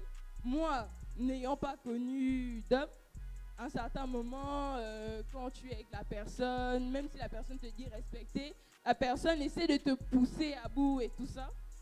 Toutes ces choses-là restent dans ta tête. Tu te rappelles des attouchements, tu te rappelles, il y a des flashbacks à un certain moment. Ça, je reconnais. Donc, lorsque j'ai mis un terme à tout ça, à un moment donné, forcément, il y a tout ça qui remontait dans ma tête, en fait. Et de temps en temps, je tombais dans la masturbation, des trucs comme ça. Et plus tard, ce qui m'a aidé à sortir de là, c'est le fait de raconter, en blaguant, parfois même, soit avec le boss, soit avec des amis, ce que mon ex faisait en fait. Et en racontant, je réalisais que le fait d'essayer, c'était pas bien. Et je réalisais aussi que le fait de faire ça avant le mariage, c'était pas bien. Et ça m'aidait à me dire et dire non à mon corps. Ça m'aidait à comment dire ça, à faire comprendre à mon corps que même si tu te rappelles de ça, ce n'est pas bien. Ce n'est pas bien et tu ne dois pas retourner dans ça. Est-ce qu'on peut acclamer pour elle? Est-ce qu'on peut acclamer pour elle? C'est fini? Non, j'ai pas oublié. J'ai pas oublié Latisha. J'ai pas oublié celle de Marvel. Et Marvel parlait justement de la gestion des pulsions. L'ancien Roosevelt demandait quelle est la méthode à appliquer avant pour aller vers une sœur. Voilà. Je vais d'abord revenir sur la gestion des pulsions. Mon petit frère est dans la maison, il est là. Moi, j'ai eu la grâce. Nous, on a eu la grâce, bien qu'on n'a pas su se servir de la grâce que Dieu nous a donnée. On a pris la grâce, on a mis ça au congélateur. Abel est là. Ma maman parle du sexe sans tabou. Ma mère, quand elle voyait mes agissements, elle avait un très gros livre qui était écrit « La crise de puberté ». Ma mère m'a appelé dans la chambre, elle m'a fait asseoir, elle m'a parlé de mon corps sans gêne. Tu vas ressentir ça, tu vas vivre ça, tu vas vivre ça comme ça. Si je suis allé moi-même, bon, quand elle parle comme ça, c'est à trop tard. Oui, c'était ma remarque, elle avait parlé en retard. La vérité, c'est que, là je parle aux parents, ce que vous ne parlez pas à Ève, le serpent va l'expliquer. Je répète, ce qu'on n'explique pas à Ève, le serpent fera ça. Pourquoi j'ai commencé par conversation? Parce que ce qui a fait rentrer le péché, c'est une conversation. Je répète, ce qui a fait en sorte que le monde rentre dans le chaos, peut-être vous prenez ça comme un jeu, vous posez des questions et c'est ennuyant, vous voulez entendre une prédication avec une révélation, mais vous avez raté l'opportunité de discuter avec Dieu qui pourrait vous enceinter d'un enfant Christ ou bien vous enceinter dans un domaine où vous êtes vaincu. Parce que quand la femme, Ève, a discuté avec le serpent, la suite, c'était qu'elle est tombée enceinte du péché. Et le péché l'a privée. Alors que la grossesse d'Ève, cette grossesse-là, a permis à ce qu'elle puisse acquérir et non perdre. Mais la conversion avec le serpent l'a amené Ève à perdre Éden. Frères et sœurs, tout commence par une conversation. Je répète, tout ce que vous vivez, en bien ou en mal, commence par une conversation. Dis ça à ton frère. Tout ce que je vis commence par une conversation. Soit avec toi-même dans ta dimension trinitaire, ou bien soit avec quelqu'un de manière extérieure. Je crois pour ma part qu'il est possible de parler avec les démons. Je me souviens, je voulais rencontrer à l'époque la fille avec qui j'étais. L'époque, c'est vraiment loin. Et puis j'arrive la rencontrer, elle est dans la barrière. Vous savez ce que j'ai fait? Beaucoup ici, vous avez fait ça. Je suis dehors et puis je n'ai pas le moyen de la joindre, je n'ai pas les unités. Elle est dans sa maison, c'est une maison baraquée avec le portail et tout ça. J'ai dit au diable, pendant que je suis hors du portail, j'ai dit, Satan, il ne faut pas que tu existes. Si tu existes et que tu es d'accord que je commette le péché, dis à la fille qui est dans la maison là que je suis dehors. Les 5 minutes qui ont suivi, elle a ouvert le portail. Elle a dit, j'avais eu la pensée que tu étais là. Vous savez quoi? Il y a plusieurs personnes ici qui avaient prémédité. Pas peut-être, moi je l'ai fait ouvertement. Mais vous avez conversé longtemps avec vos pensées. Vous vous êtes dit à vous-même, et si je pouvais essayer de faire ça? Qui va me voir? Je dis souvent que la pensée est capable de vous précéder à l'endroit de votre crime, même si vos pieds se trouvent à l'extérieur. Il y a plusieurs personnes, vous dites, non, je suis vierge, je n'ai pas connu d'homme, mais ici, vous n'en êtes plus. Parce que plusieurs personnes sont rentrées dans une forme de conversation de comment ça va se passer. Et vous savez quoi? La honte parfois à l'extérieur est la gêne de la pensée intérieure. Est-ce que je peux vous parler un peu? Il y a avec moi conversation. Il y a encore conversation.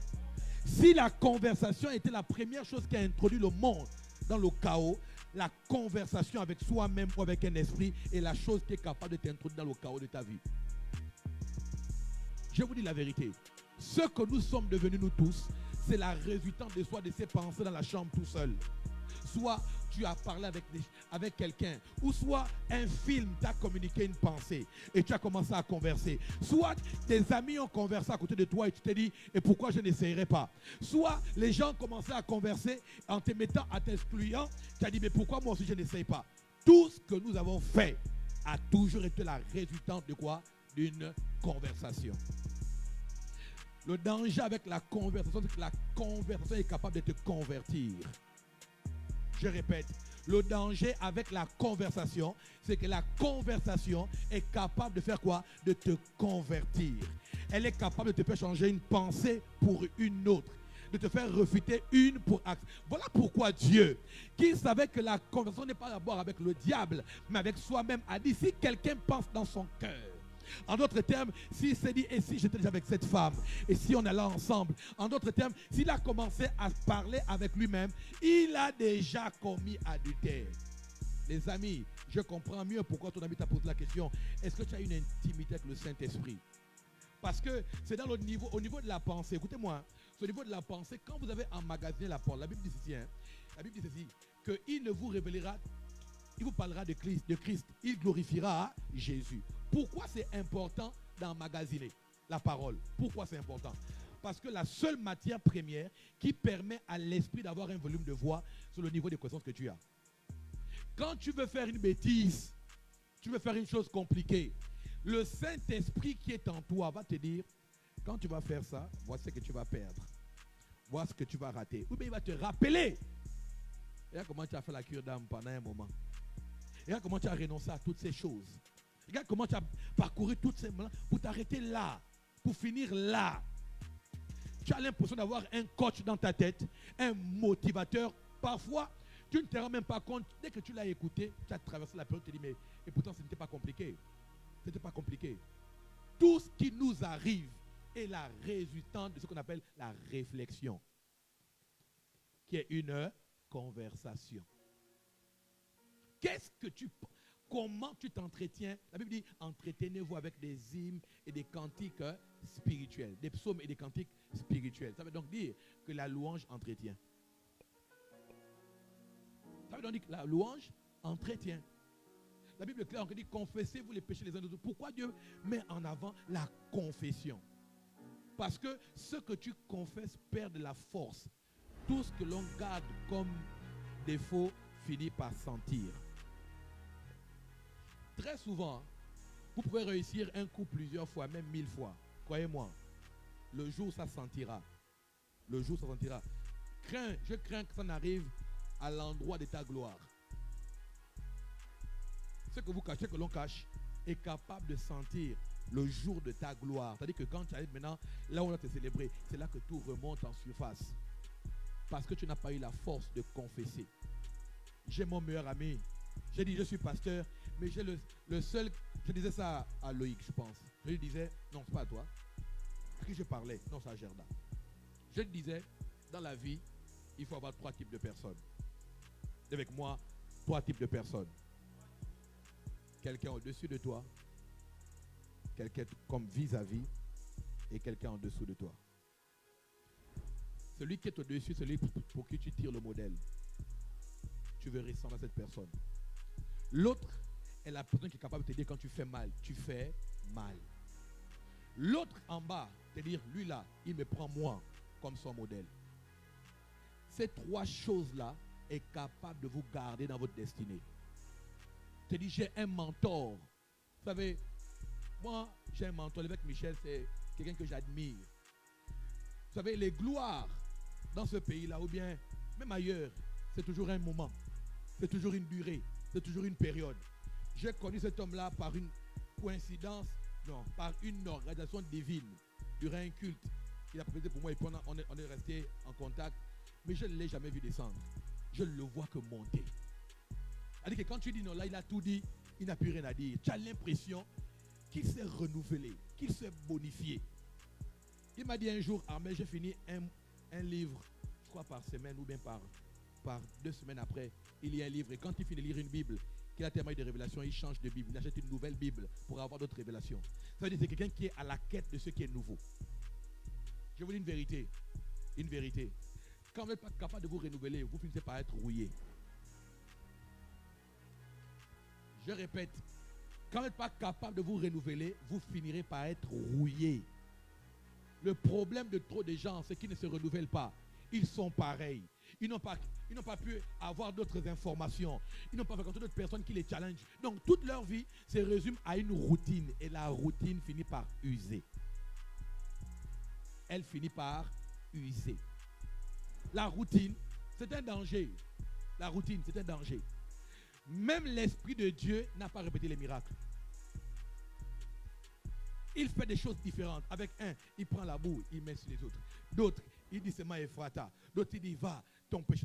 Quand tu es chaque fois en train de vivre avec l'Esprit qui te fait vivre des choses nouvelles, tu te renouvelles. Donc tu te bonifies. Et des choses que tu pouvais avoir comme combat à un niveau, reste derrière. Ça devient trop petit pour te défier.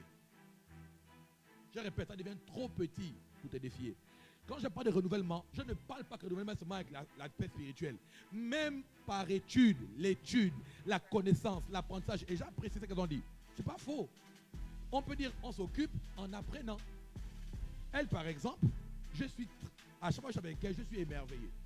C'est une enfant qui a une connaissance sur plusieurs sujets de la science. Bon, elle est scientifique. Elle va te parler. Je l'ai retrouvé en train de lire, de suivre Bill Gates. Je l'ai dit une fois, en train d'écouter autre chose. Et quand j'ai vu ça, qu'est-ce que je fais dans le domaine qu'elle exerce? Je pousse et dis non, tu peux aller mieux, tu peux faire mieux. Pour qu'elle n'arrête pas elle ne stagne pas. Chaque fois que tu te renouvelles, tu apprends le dessus sur des choses qui étaient capables de te diminuer.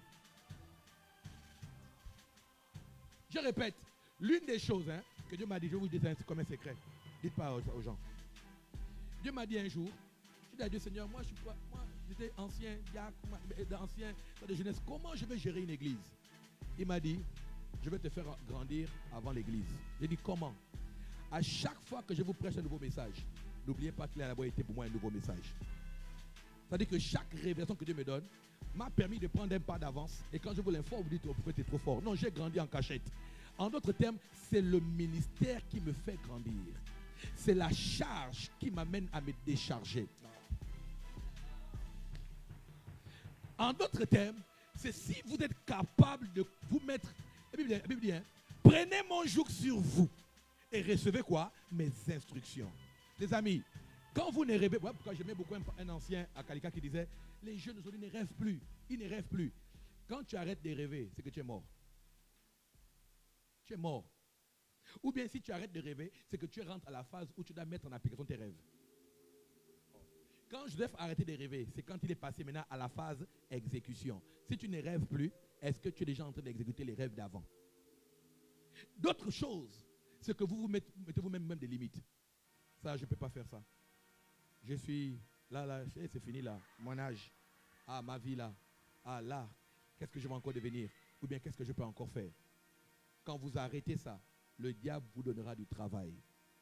Satan il ne manque pas de tâches à confier aux chrétiens. Et c'est pour ça que les conversations en milieu scolaire, les autres vous imposent leur sujet.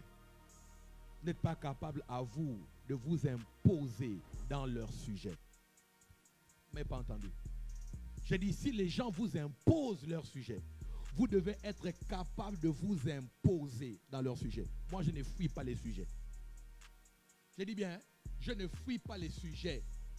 Dieu m'accorde toujours une sagesse pour qu'à la fin du débat, ils se disent, le gars est intelligent. Ils se disent, waouh. Et je n'ai pas toujours forcément avec les païens les versets bibliques, mais je leur donne une connaissance biblique qui sort pour eux comme une intelligence. Quelqu'un m'a dit un jour, ah mais tu as déconné, tu es jeune, tu dois vivre ta vie. Je dis, ouais, c'est pas faux. Je te pose une question, vivre ta vie c'est quoi? Mais non, moi plusieurs petites, machin. Il y a un papa, quand je me suis marié, j'étais plus mince que là. Il me voit en train de manger le riz-popo à Port-Gentil. Et il a dépassé, la bague brille encore beaucoup. Dépassé, il m'a regardé, il dit, le petit il est malade. Et qu'il est fou. J'ai fini de manger, il m'a dit, mon petit, je viens vers lui. Mon petit, j'ai un problème. Je dis, non, je n'ai pas de problème. Ah, ça c'est une bague de mariage ou bien... J'ai dit, c'est une bague de mariage. Mon petit visage comme toi, petit beau gars, petit. Tu fais quoi avec la prison? Même regarde ton père. Regarde ton père que je suis pas marié. Je lui ai dit que moi, je pense que le mariage est le soubassement qui m'amènera à construire une belle vie. C'est un soubassement qui m'amènera à construire une belle vie. Si je suis bien marié, je ne penserai pas seul pour construire ma maison. Ou bien elle ne viendra pas me dire change les meubles là parce que je n'étais pas là. Donc je gagne en temps. Faire la vie et faire la mort, c'est quoi? Quand tu fumes, tu pètes tes poumons. C'est faire la vie ou c'est faire la mort? Quand tu vas avec plusieurs femmes, tu chopes des MST, tu chopes d'abord, c'est bon physiquement, des maladies incurables, ou bien tomber enceinte de manière involontaire. Vous avez écouté le témoignage de Serena. Pire encore, on est chrétien, des échanges des esprits. À l'époque, on appelait ça le nzobu. Quelqu'un avec une fille, il brille un peu avec une autre fille, les choses s'arrêtent. Ou bien avec un autre gars, ta vie passe comme si tu avais touché à quelque chose de sale. Autre chose, si tu péchais, le péché du mensonge, c'est péché contre Dieu.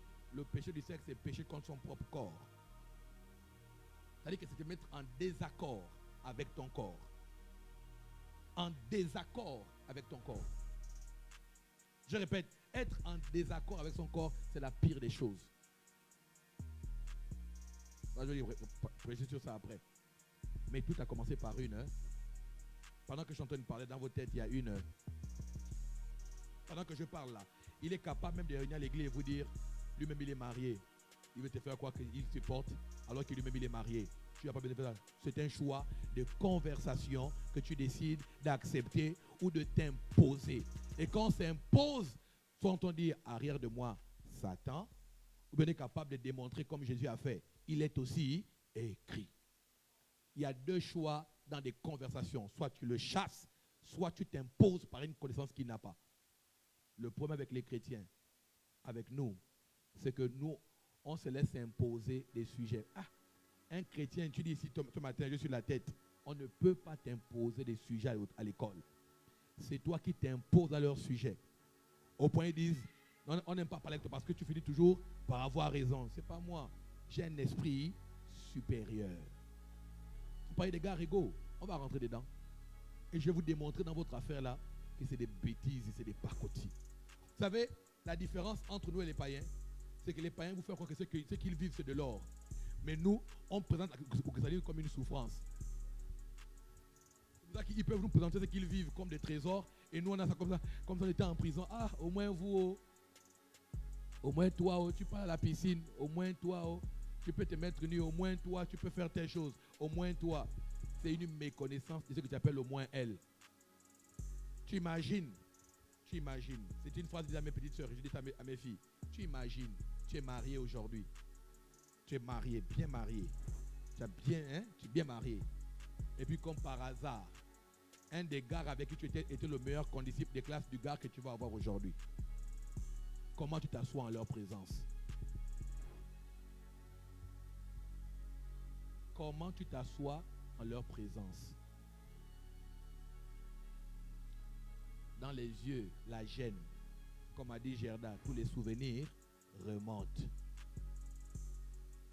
Bon, il y en a qui ont jeté la honte et que malgré tout ça, ils essaient de se convaincre. Même quand ils essaient de se convaincre, ils ont l'apparence, mais à l'intérieur, ils sont gênés. Pourquoi alors te battre à vivre une vie où tu seras obligé de camoufler?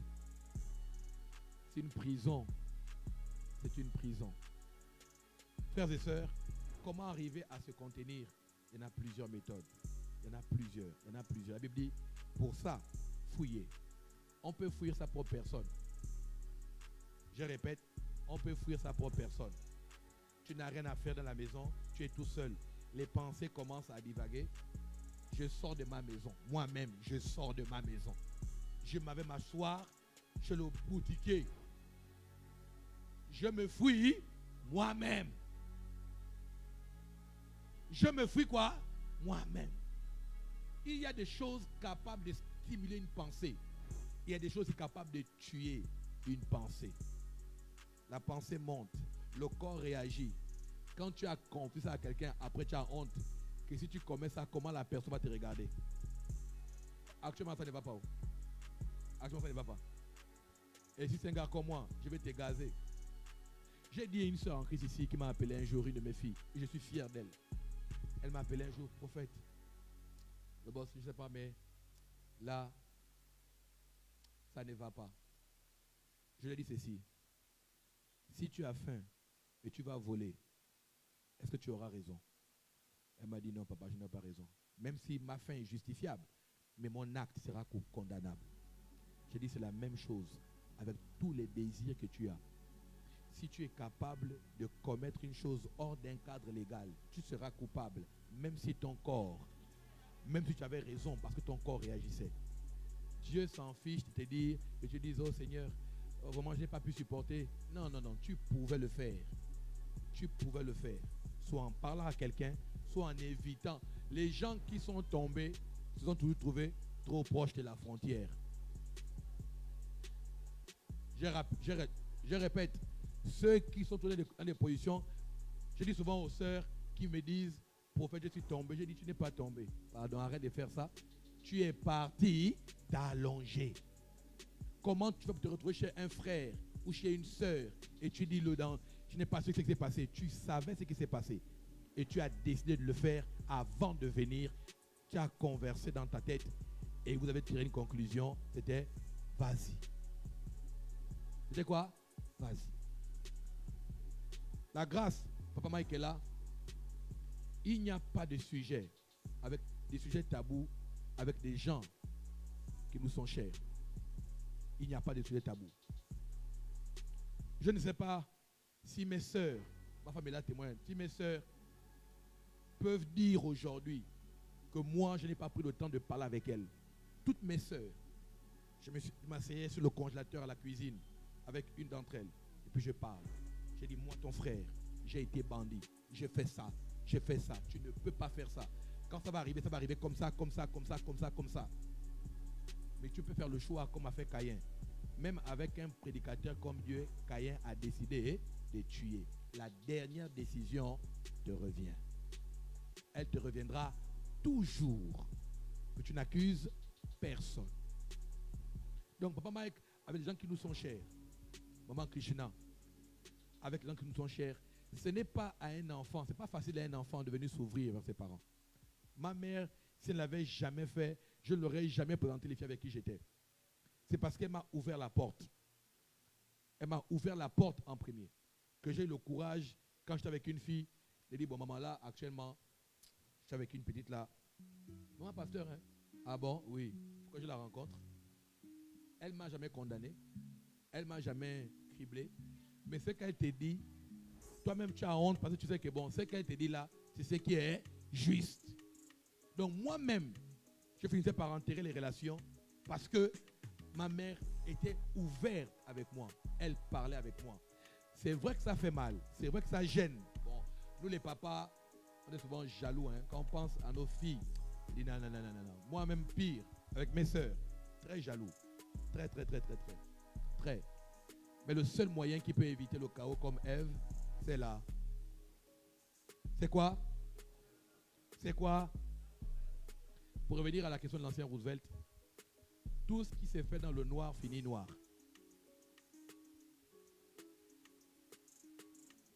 Je peux encore répéter ça? Tout ce qui se fait dans le noir finit noir. Quand vous commencez à entretenir quelque chose dans le domaine du diable, ça finira par vous enterrer. Le diable aime les cachettes. Il aime les cacheteries. Être amoureux n'est pas un péché. Avoir des désirs n'est pas un péché. Mais commencer à entretenir ça seul, en cachette, gérer, et puis après dire, oups, ça m'est arrivé. Non, tu as voulu que ça t'arrive. Parce que, écoutez-moi, la Bible dit que le fort soutienne le faible. Dans ma période de faiblesse, j'ai besoin de l'épaule de Loïc me dire, ah frère, ça ne va pas. Mais les cacheteries, les gens qui aiment, voilà pourquoi moi ici à l'église, j'ai dit la démarche pour aller vers une sœur. D'abord, il faut que tu sois capable de l'épouser après. Le pasteur Crépin demande, il pose la question quand quelqu'un dit au pasteur, la fille là me plaît, il demande souvent, la poche a déjà quelle profondeur? C'est un de mes pères, il demande, oui, tu l'aimes? Oui. La poche, c'est ça quelle profondeur? Dieu n'a pas donné à Adam, Ève, avant de donner un champ à cultiver. Ça c'est un. Ça veut dire que tu ne peux pas te permettre de vouloir te mettre en couple. Tu n'as même pas de quoi souvenir à toi un matin pour besoin d'acheter la crème. Et même si tu as quelque chose pour acheter la crème, ce que tu as n'est juste que pour ta crème. Comment tu peux croire, on peut croire à un Dieu qui est capable de te mettre dans un joug qui sera toi-même où tu seras frustré, mal. Tu auras honte de dire à la petite question, en fait là je ne peux pas. Tu vas souffrir. Et tu dis non, l'amour fait que on souffre. Papa, j'ai une belle leçon d'Assoumou de la sauce créole. Il m'a dit quand les parents m'appelaient, quand je lançais mon affaire, je leur disais, je ne peux pas vous aider parce que pour l'instant, je mets d'abord moi-même. Écoutez-moi, aujourd'hui, il m'a dit, Amel, je peux m'acheter tous les problèmes que je veux. Quel que soit le problème, je peux le régler. Parce que maintenant, j'ai pris du volume financièrement, je me suis assis et je peux aider le maximum de personnes. Comment toi-même, tu n'as pas de force et tu vas prendre une charge, tu mets sur ta tête? Comment?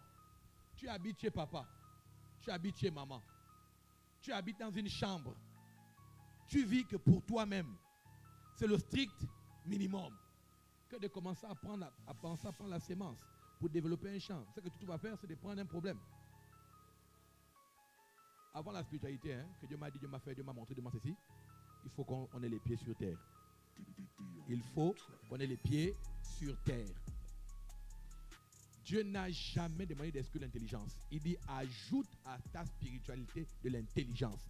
Ajoute la science. Ajoute. Tout ce qu'on ajoute là est physique. C'est physique. C'est physique. Les amis, même si nous, à la base, on croyait que, comme on ne sortait pas mal, j'ai un petit gain là, je vais vous prendre la femme. Papa, quand j'ai perdu le travail, je me suis rendu compte que j'avais soulevé un problème. Je me suis rendu compte qu'en d'autres termes, c'est le travail qui m'aidait de soulever l'amour. Dès que le travail est parti, l'amour là, pour attraper ça, la main chauffait. Parce que tu te demandes comment je vais faire. Il y a trop de gens à l'église au nom de la spiritualité qui vivent une vie piètre parce qu'ils ont voulu exclure l'intelligence au nom de satisfaire des besoins physiologiques. Ils ont bradé leur destinée en prenant trop tôt une charge qu'ils n'étaient pas capables d'assumer. Homme comme femme. Je dis bien homme comme femme. La démarche à LMG est simple. J'ai posé ces conditions-là. Si tu as les conditions-là, tu traverses tout ici pour venir à mon bureau, c'est que tu as rempli tous ces critères-là. Je répète, si tu as réussi à passer tout ça, tu n'es pas un homme qui vit chez les parents. Tu es capable de te prendre en charge toi-même et prendre en charge. Parce que une femme, ça veut dire un enfant. Tu ne vas pas m'appeler ou déranger la famille. Tu es chrétien. C'est toi qui appelles les païens demander l'argent du lait. Ou on veut le courant. C'est le message de ce matin que je parlais sur le royaume. Il y a une mentalité à avoir que les chrétiens n'ont pas, mais que les fils de ce monde ont plus que nous. Il faut que très vite, très tôt, on devienne autonome, qu'on se batte à être autonome. Après quoi, tu as le droit. Tu as le droit de prendre une femme comme tu veux. Si tu veux la prendre maintenant ou demain, il faut que tu sois capable de prendre en charge cette femme. C'est le minimum. Maintenant, après, il y a des exceptions. Il y a des gens à qui Dieu peut permettre qu'ils soient ensemble depuis le primaire jusqu'à l'université. C'est possible. Mais là aussi, c'est un niveau de maturité. Je dis tous les jours à Port-Gentil que malgré tout ce qu'on peut dire, Bob et sa fiancée a été un bel exemple pour moi. Bob et sa fiancée, ils étaient au lycée ensemble. Ils ont eu le bac, ils ne se sont pas touchés. La femme ne connaissait pas d'homme, lui pareil. Il est parti à Dakar. Et le bac, il est parti à Dakar. Il a fini ses études. La femme est allée en France. Elle a fini les études. Ils sont rentrés, ils se sont mariés. Et c'est un beau couple. Mais c'est très rare. La chrétienté fragile. Moi, parfois, dans notre génération-là, la chrétienté est trop fragile. Elle est trop fragile. Et l'autre chose, c'est qu'on ne sait pas pourquoi on veut se marier. Le mariage est la base d'un projet. Et la femme que tu prends, doit t'aider dans le projet. Tu ne connais pas c'est pourquoi tu veux prendre une femme. Tu choisiras une bonne au lieu d'une femme. Parce que toi, pour toi, tu devais choisir une femme qui devait t'amener à être une femme publique. À table, maintenant, les gens parlent. C'est pas se tenir. Finalement, tu n'as rien à dire. Non, c'est que mon mari a dit, c'est ce que j'ai dit. C'est comme ça qu'on a traité des problèmes où l'homme, à cause des responsabilités, a dû aller prendre une autre femme qui serait capable de se présenter avec lui en public et de prendre part à la nouvelle charge qu'il a sur sa main. Le problème, c'est qu'on se marie par affinité. Ou bien, il est beau, il est belle. Ça là, c'est le premier niveau du mariage. C'est le B.A.B.A. Beau et belle là, c'est le B.A.B.A. Le premier plan du mariage, c'est le projet. On accomplit quoi? Un projet. Que Dieu vous bénisse. C'était conversation. C'était juste le premier culte de jeunesse dans ce format. Les prochains cultes, j'annonce à l'église déjà, je mets la pression aux responsables. Le prochain culte, c'est année 90. Le thème, c'est année 90. Et avec moi, année 90. Dimanche prochain, c'est année 90. J'ai dit dimanche prochain, c'est année. Il est important de revenir à 90 pour comprendre pourquoi la génération est comme elle est aujourd'hui. Et dimanche prochain, je vais prêcher. Ce sera pas en ce moment, je vais prêcher. On va prêcher. Je l'ouvre la porte pour démarrer avec plusieurs autres prédicateurs. Il y a plusieurs jeunes qui vont prêcher. On va écouter Bébé Lolo. On va écouter Maria. On va écouter les panélistes. On va écouter Aubert. Donne-moi un amen bien. Donne-moi un amen bien. Il y a des gens dans la foule. Vous avez quelque chose aussi à nous dire. Dis à ton frère, dimanche prochain, année 90. Dis encore dimanche prochain, année 90. Succès du temps passé. Ça veut dire groupe de louanges, préparez-nous les vieux chants. Préparez-nous des choses compliquées. Parce que dimanche prochain, c'est année 90. Il y a un mystère derrière ce que j'ai entendu dire et tu vas te réjouir. Vous êtes libre de venir en pâte def. Vous êtes libre de vous habiller en afro. Voilà. Les danses. Voilà. Oh, j'aurais besoin, je vais développer la vision plus tard. Alléluia.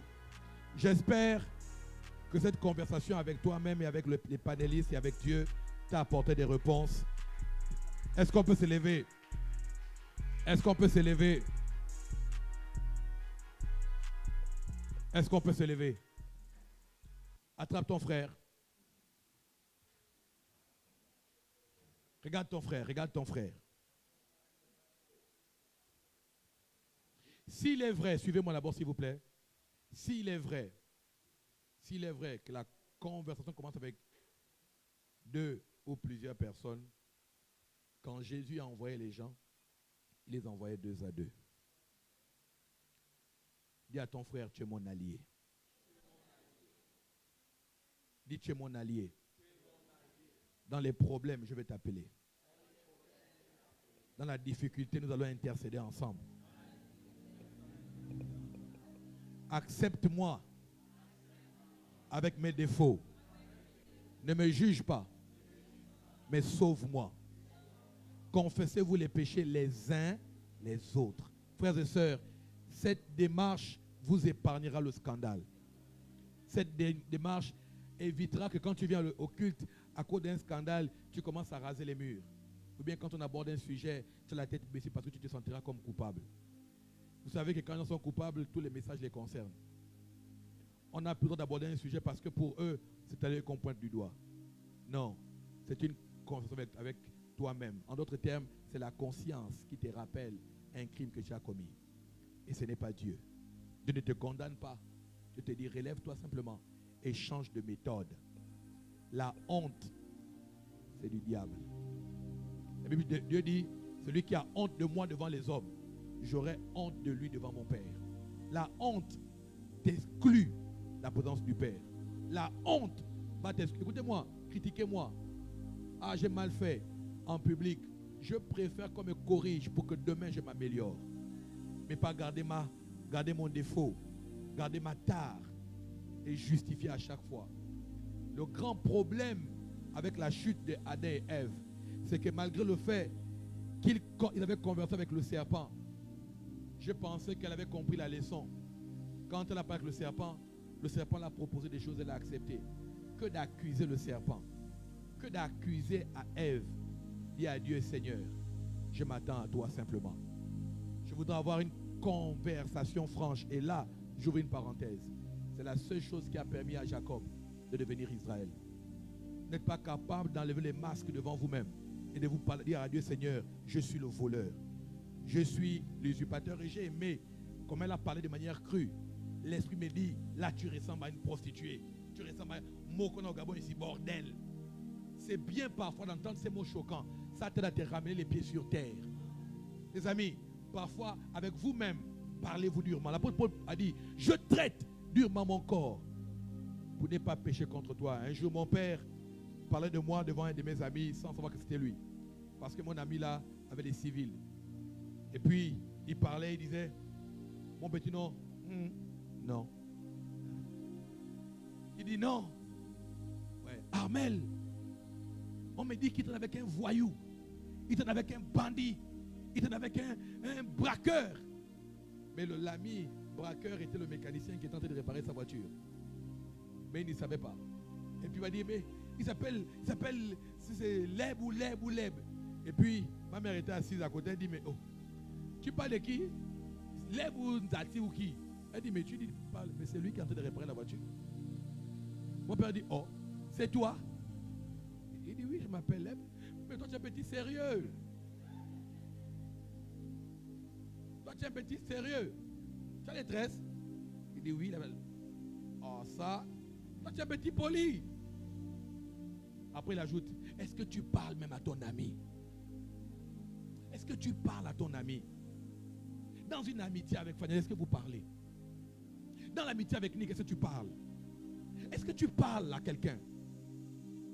Même avec ton propre frère, est-ce que vous parlez? De vous dire quand ce n'est pas bien, ce n'est pas bien. Ce n'est pas bien, ce n'est pas bien. Mes petits frères me parlent. Il est venu à la maison, je crois, il y a 2 semaines en arrière, il m'a dit, grand, voilà ce qui se passe à Port-Gentil, il faut que tu changes, il faut que tu arrêtes ça, il faut que tu prennes ça. L'autre, je garde la voiture ici, il veut me voir, il me dit, grand, papa a dit, tu dois prendre ça, il faut que tu le fasses. Ce n'est pas l'esprit qui m'a parlé, ce sont mes petits frères. Parfois, on a besoin d'entendre la voix d'un frère. On a besoin que quelqu'un dans les yeux te dire, tu fais mal. Tu fais mal. Mais n'ayons pas des amitiés où on s'accouple pour faire ce qui est négatif. On se met ensemble pour fabriquer des coups fourrés. Parfois, même contre l'église. C'est pas grave. Oh, ils sont comme ça, leur truc, ils vont nous mettre. Les gens s'excluent eux-mêmes et prétendent dire que l'église les exclut. Non, c'est pas vrai. C'est vous-même. Frères et sœurs, ayons le courage. La Bible dit, nous tous qui le visage découvert. Jacob avec son père géniteur, a menti. Avec son père créateur, s'est dévoilé. Si tu as peur de ton père géniteur, il va te juger. Il va être dur. Mais ton père créateur te connaît. Et il t'avait déjà appelé par un autre nom avant le nom de tes parents. Il t'avait déjà appelé vaillant héros avant que les parents t'appellent zéro. Tu es raté. Tu n'iras nulle part. Dieu dit le contraire. Avec toi, je ferai des exploits. Frères et sœurs, ayons le courage d'avoir des gens comme modèles, avoir des vis-à-vis et avoir des gens qui nous regardent comme des modèles. Si tu n'as personne qui te prend un modèle, il faut te lamenter. Il faut te lamenter. Ça veut dire que tu es l'échec ambulant. Et puis, tu vas dire comme qui moi comme, non, jamais. Jamais. Vous savez, il n'y a rien de plus motivant. Moi, je suis un homme fait de chair. Quand la faiblesse, la fatigue. Je suis rentré chez moi hier à 1h et jusqu'à présent je suis debout, je n'ai pas encore fermé l'œil. Ce qui m'amène à rester éveillé toute la nuit pour chercher une parole à apporter à quelqu'un. Que je me dis, il y en a qui me prennent en modèle. Il y en a qui doivent aller plus loin. Je pense beaucoup plus que moi-même. Quelqu'un va dire un jour, j'ai rencontré un prophète. Non, il a challengé ma vie. Il a changé. C'est ma motivation. Mais toi, l'orgueil fait que tu es le modèle de toi-même. Tu n'as pas de modèle. Tu es toi-même ton propre modèle. Tu ne veux voir personne. Tu ne veux imiter personne. L'apôtre Paul a dit, soyez mes imitateurs. Comme moi, j'imite quelqu'un. En d'autres termes, on doit imiter ce que tu imites de quelqu'un. Le problème, c'est que toi, tu veux qu'on t'imite seulement toi avec tes défauts. Là, on ne veut pas. Désormais, on a décidé, si on te voit, on va converser. On ne sera pas le serpent, mais on sera l'ange Gabriel. Alors, je répète, on ne sera pas le serpent, on sera l'ange Gabriel. Et s'il faut que je te casse la hanche, je te casserai la hanche pour que tu deviennes l'homme que tu dois être. Tu deviennes la femme que tu dois être. Ce n'est pas important de rester avec ses deux pieds si tu restes un voleur. Israël boiteux est beaucoup plus fort qu'un Jacob avec ses deux pieds. Frères et sœurs, la honte, la gêne, l'orgueil, c'est des choses qui précipitent l'échec d'une destinée sans même que tu ne veuilles. Que Dieu vous bénisse. Que Dieu te bénisse. Mets la main sur ton cœur. Dis Armel, dis à ton nom, Armel Mwanga. Armel Mwanga. Je traiterai durement mon corps pour ne pas pécher contre toi. Je traiterai durement mon corps pour ne pas pécher contre toi. Je traiterai durement mon corps pour ne pas pécher contre toi. Je ne m'asseoirai pas en compagnie des moqueurs, ceux-là qui veulent stimuler ma chair. Je refuserai, je me séparerai de toute amitié capable de me plonger dans la voie de ma chair. Au nom de Jésus. Au nom de Jésus. Père, quand tu as créé Adam, tu as donné une personne avec qui travailler.